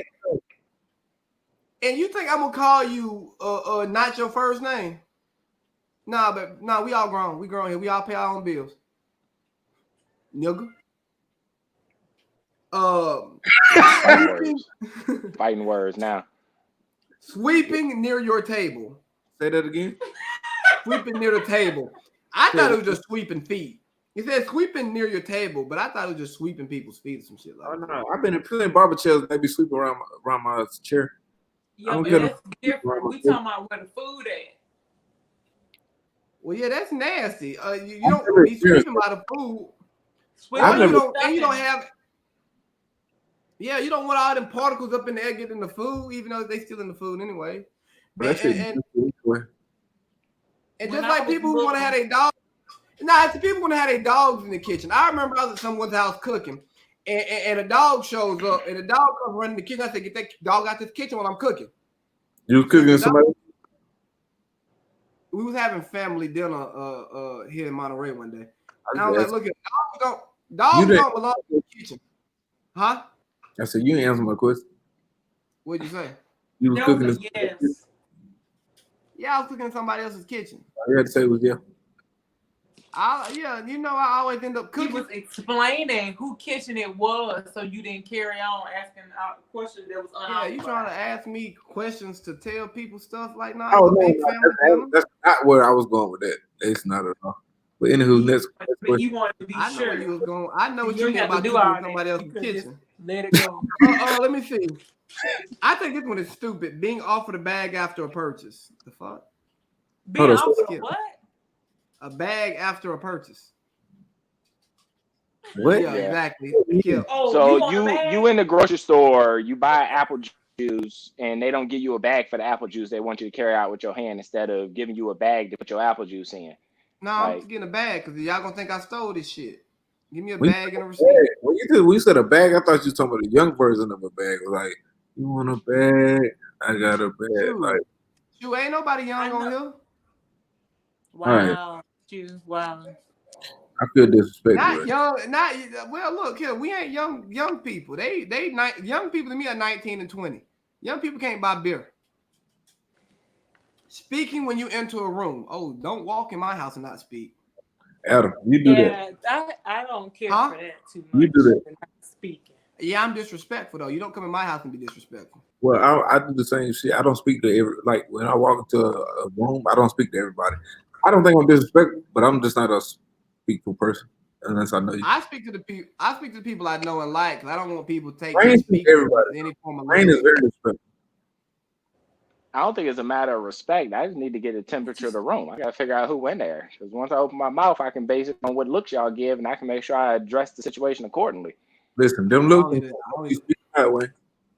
Say what? Will come whether you speak or not. The looks will come. Yeah, but you got to be deliberate. I can look at who's in the room, and that's going to determine how I'm rocking. Candice already know. Candice, you what?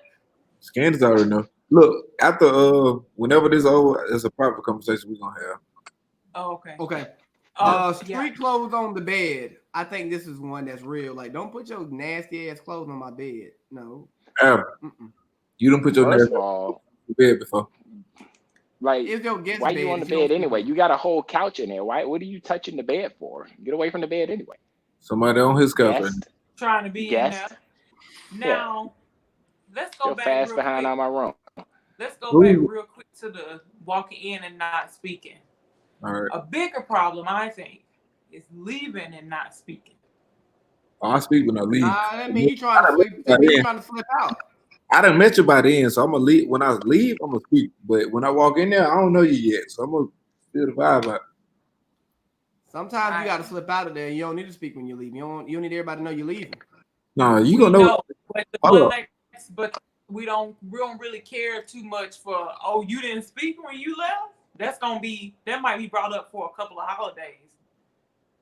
Candice, you don't care anyway though. Huh? You don't care anyway, so what are we talking about? Next question.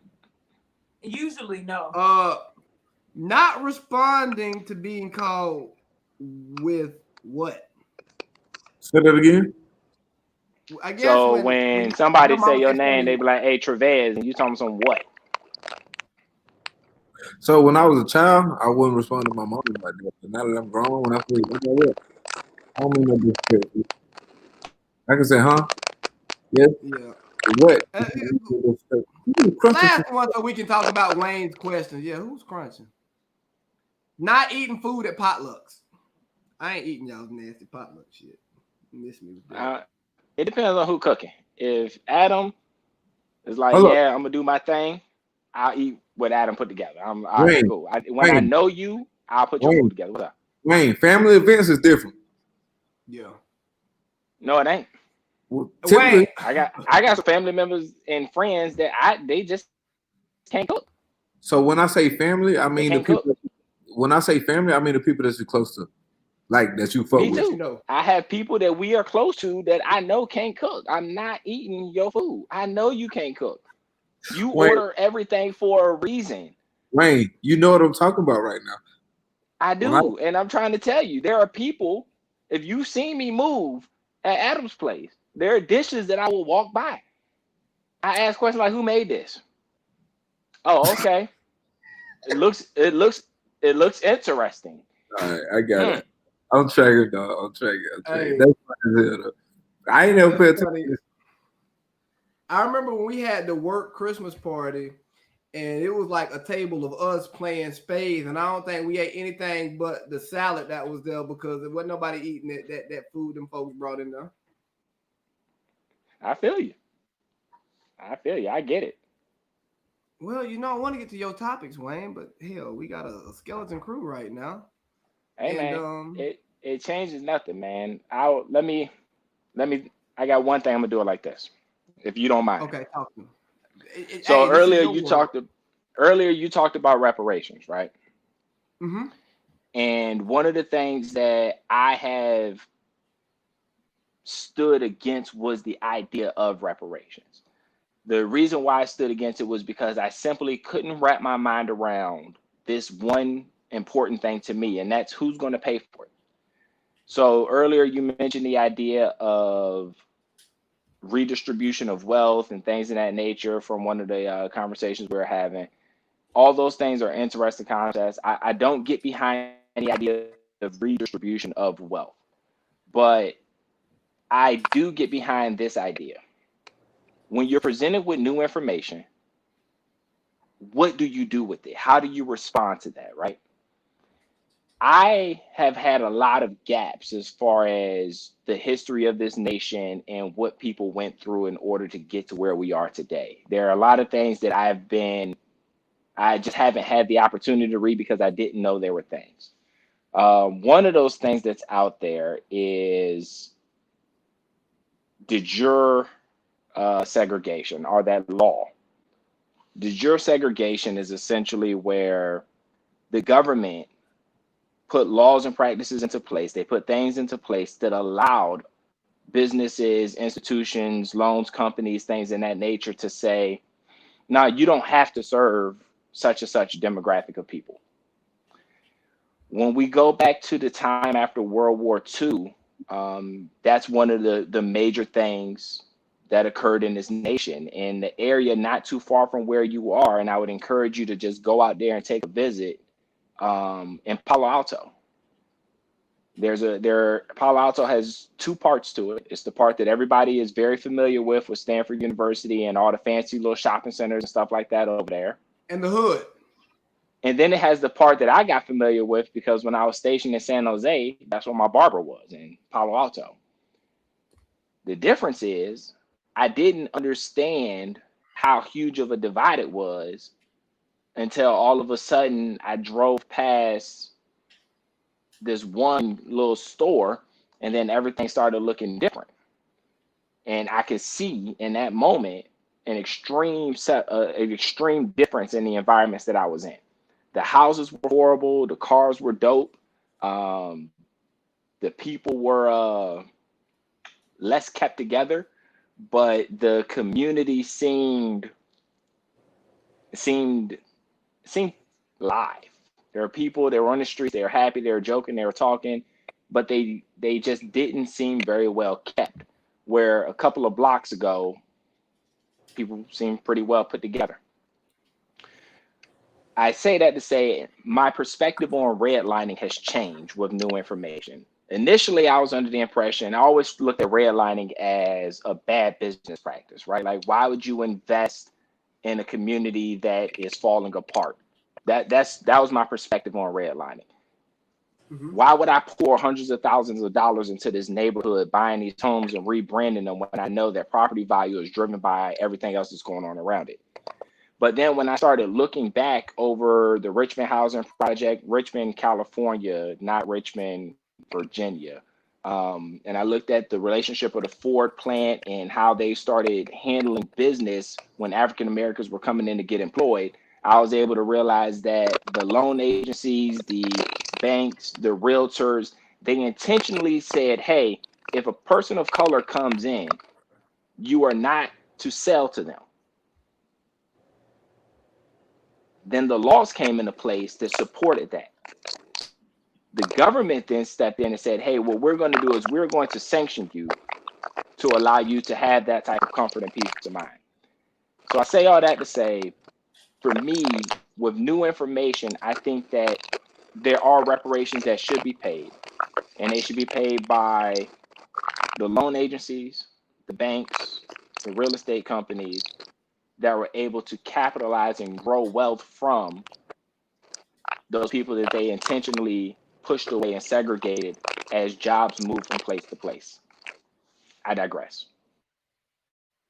I think that's a good point to make. And you talk about me looking at Palo Alto, man. I can look at the community that I live in currently, and now that I've kind of gotten invested in the greater Monterey County community, I live in Pacific Grove. I found out like 2 weeks ago that there was a time where you could not sell houses to black people in the city of Pacific Grove, and that pretty much forced all the military personnel who were at stationed at Fort Ord to populate Seaside. Don't get me wrong; it's a bit more convenient for their commute to work, but doesn't change the fact that if you wanted to live in Monterey proper, Pacific Grove, you didn't have those opportunities like everyone else did, and and that same behavior is why I speak to the importance of reparations, not because Adam Lee feels like he didn't have a fair shake, because I think for the most part I've had a fair shake at life, but it's for so many others who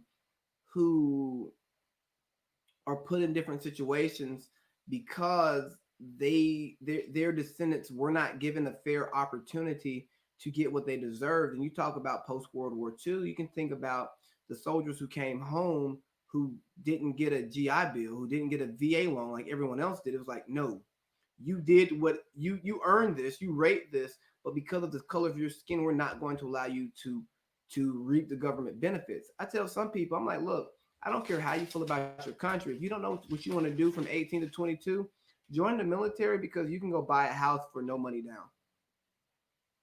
Nothing else. You get through those 4 years, you can buy a house with no money down. And you're going to gain experiences and values that are going to project you forward. But back to what you were actually saying, when we get new information, we should change how we feel. And I think so often we don't do that. And it goes into cancel culture. I'm okay with canceling somebody for something that they do in the moment, right? And I've talked about it all week. Let's confront them first and have a conversation. And then if they don't want to look to change, okay, you can take steps to cancel them. But don't cancel somebody for what they did 30 years ago, 20 years ago, when they have a track record that shows that they have taken new information, they've learned, and they've moved forward. Come on, Chew. I know how you feel about cancel culture. So my question is, it's not even about cancel culture. I can get to that later. My question is about when you was talking about the military and what you can get from it. There was one post I think that we put in the chat a little while ago where there was like, stop having these recruiters coming to low income high schools. Yeah, that's bullshit. Exactly. Thank you. So I just wanted to I want that conversation to be had right now, because get it.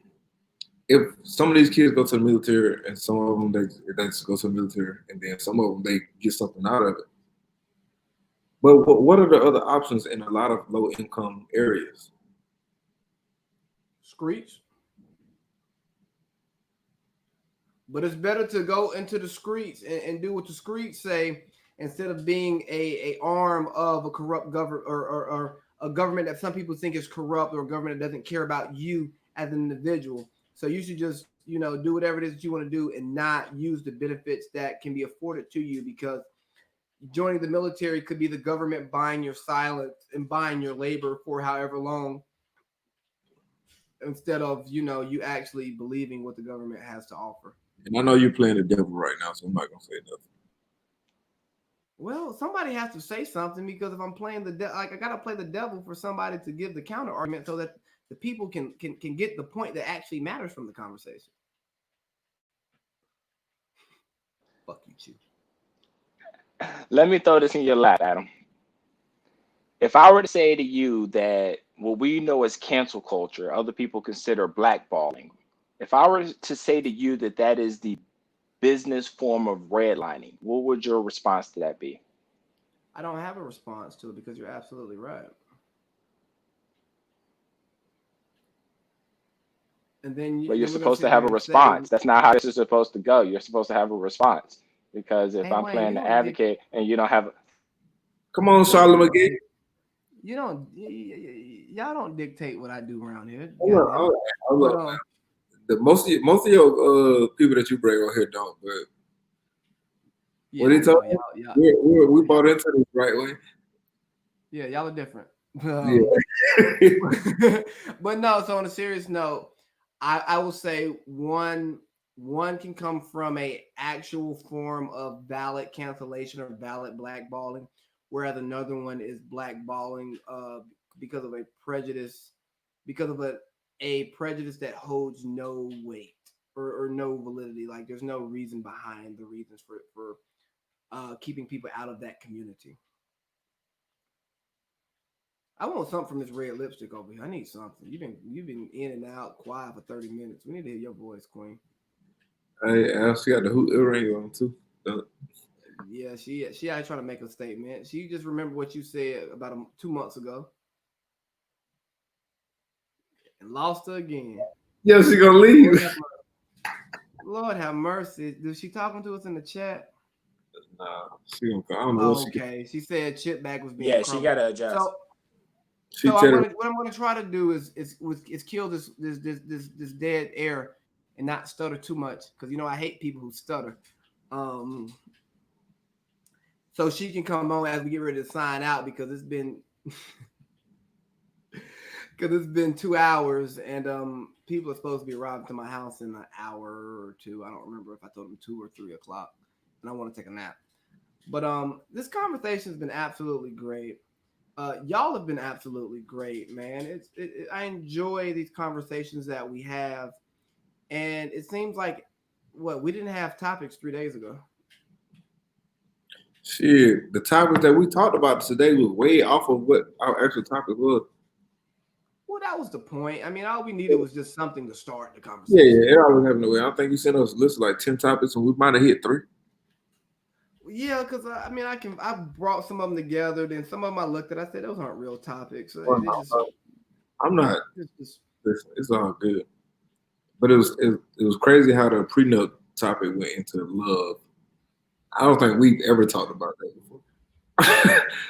yeah, Never. no, definitely not publicly. No, not at all. But it was a good conversation. Yeah, because it Yeah. got me in a whole honesty bag. I'm like, ooh, we got some background music. But damn it, Candice, come on! I don't want to end the podcast without you. What she at? Well, she had Oh, so since we waiting on her, here's a funny thing. That post ain't nothing cute about being toxic. Want to stand out, heal. That was, yeah. No, that's good. So when it comes to this idea of healing and being toxic, right? Let me say it this way. I don't fully think that the people that are being toxic are intentional. I think a lot of cats, honestly, they have some mess that come along with them and they don't fully know how to engage in a relationship in a healthy way. They know what they've seen, but for them, that is likely based on the examples that sit before them, what they know a good relationship to be. The idea of healing requires you to know that you got something going on. And if you don't know you got something going on, how do you position yourself to heal? You know what I'm saying? Oh yeah, I totally agree, Wayne. Because I talked about it with Marquita on Thursday, and I didn't go too deep. Yeah, I'm pretty sure it was good. But I said I was like, there are people who grow up in a house full of domestic violence and their parents love each other and they grow up and they do the same thing. And no matter what society has told them that this is wrong, when you witness this day in and day out, but you see that as a loving relationship in your parents, again, not justifying and not saying that it's right, but when you see that, you internalize that as what love looks like. And so, yes, that is generally accepted as toxic behavior. But when you're doing what you know, based off what you've seen, your experiences, it's how toxic. You're not maliciously toxic. And I think that's we talk about the malicious piece. I also think that's an important racism conversation, because I think there are a lot of racists who are not maliciously racist. They just have a set of beliefs based on their life experiences that give them this superiority complex, this natural distrust for people who look differently from them. And it's like, here, all I'm asking you to do is to be open to a conversation for me to tell you how what you thought is wrong. The podcast I had last Saturday with Tyler Blackman, he's a guy who says borderline racist stuff, says some racist stuff, is culturally inconsiderate of others. Huh? Borderline racist.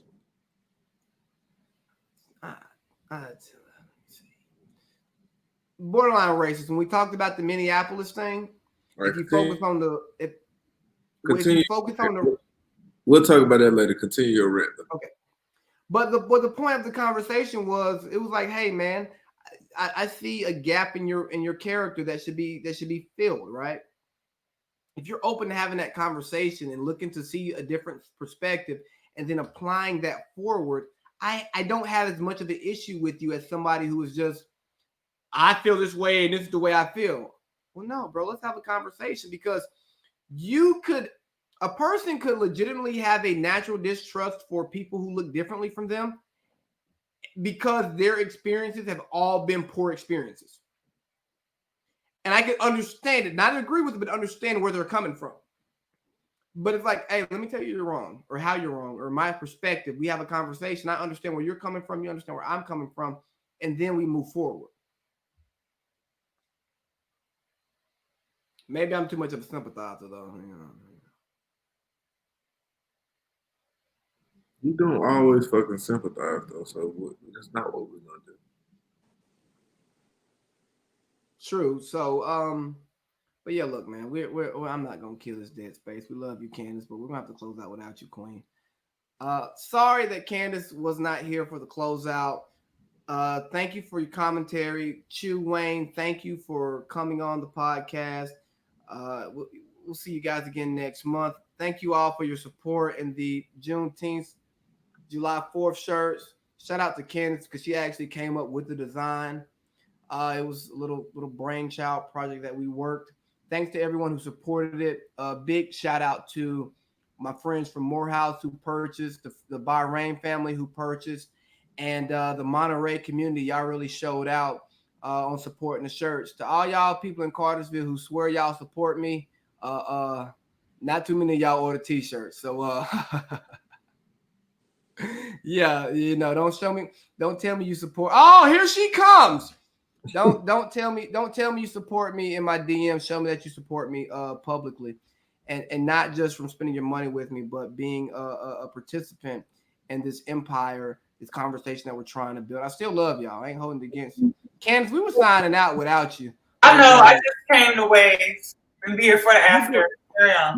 We got another private when we get off live. I know. But anyways, we're about to go have our private conversation that y'all can't hear. This was a great time. I love y'all. I love you, Black people. Enjoy your July 4th however you feel, but understand that everybody ain't free, and we shouldn't celebrate all the way until everybody is free. Big baby, It's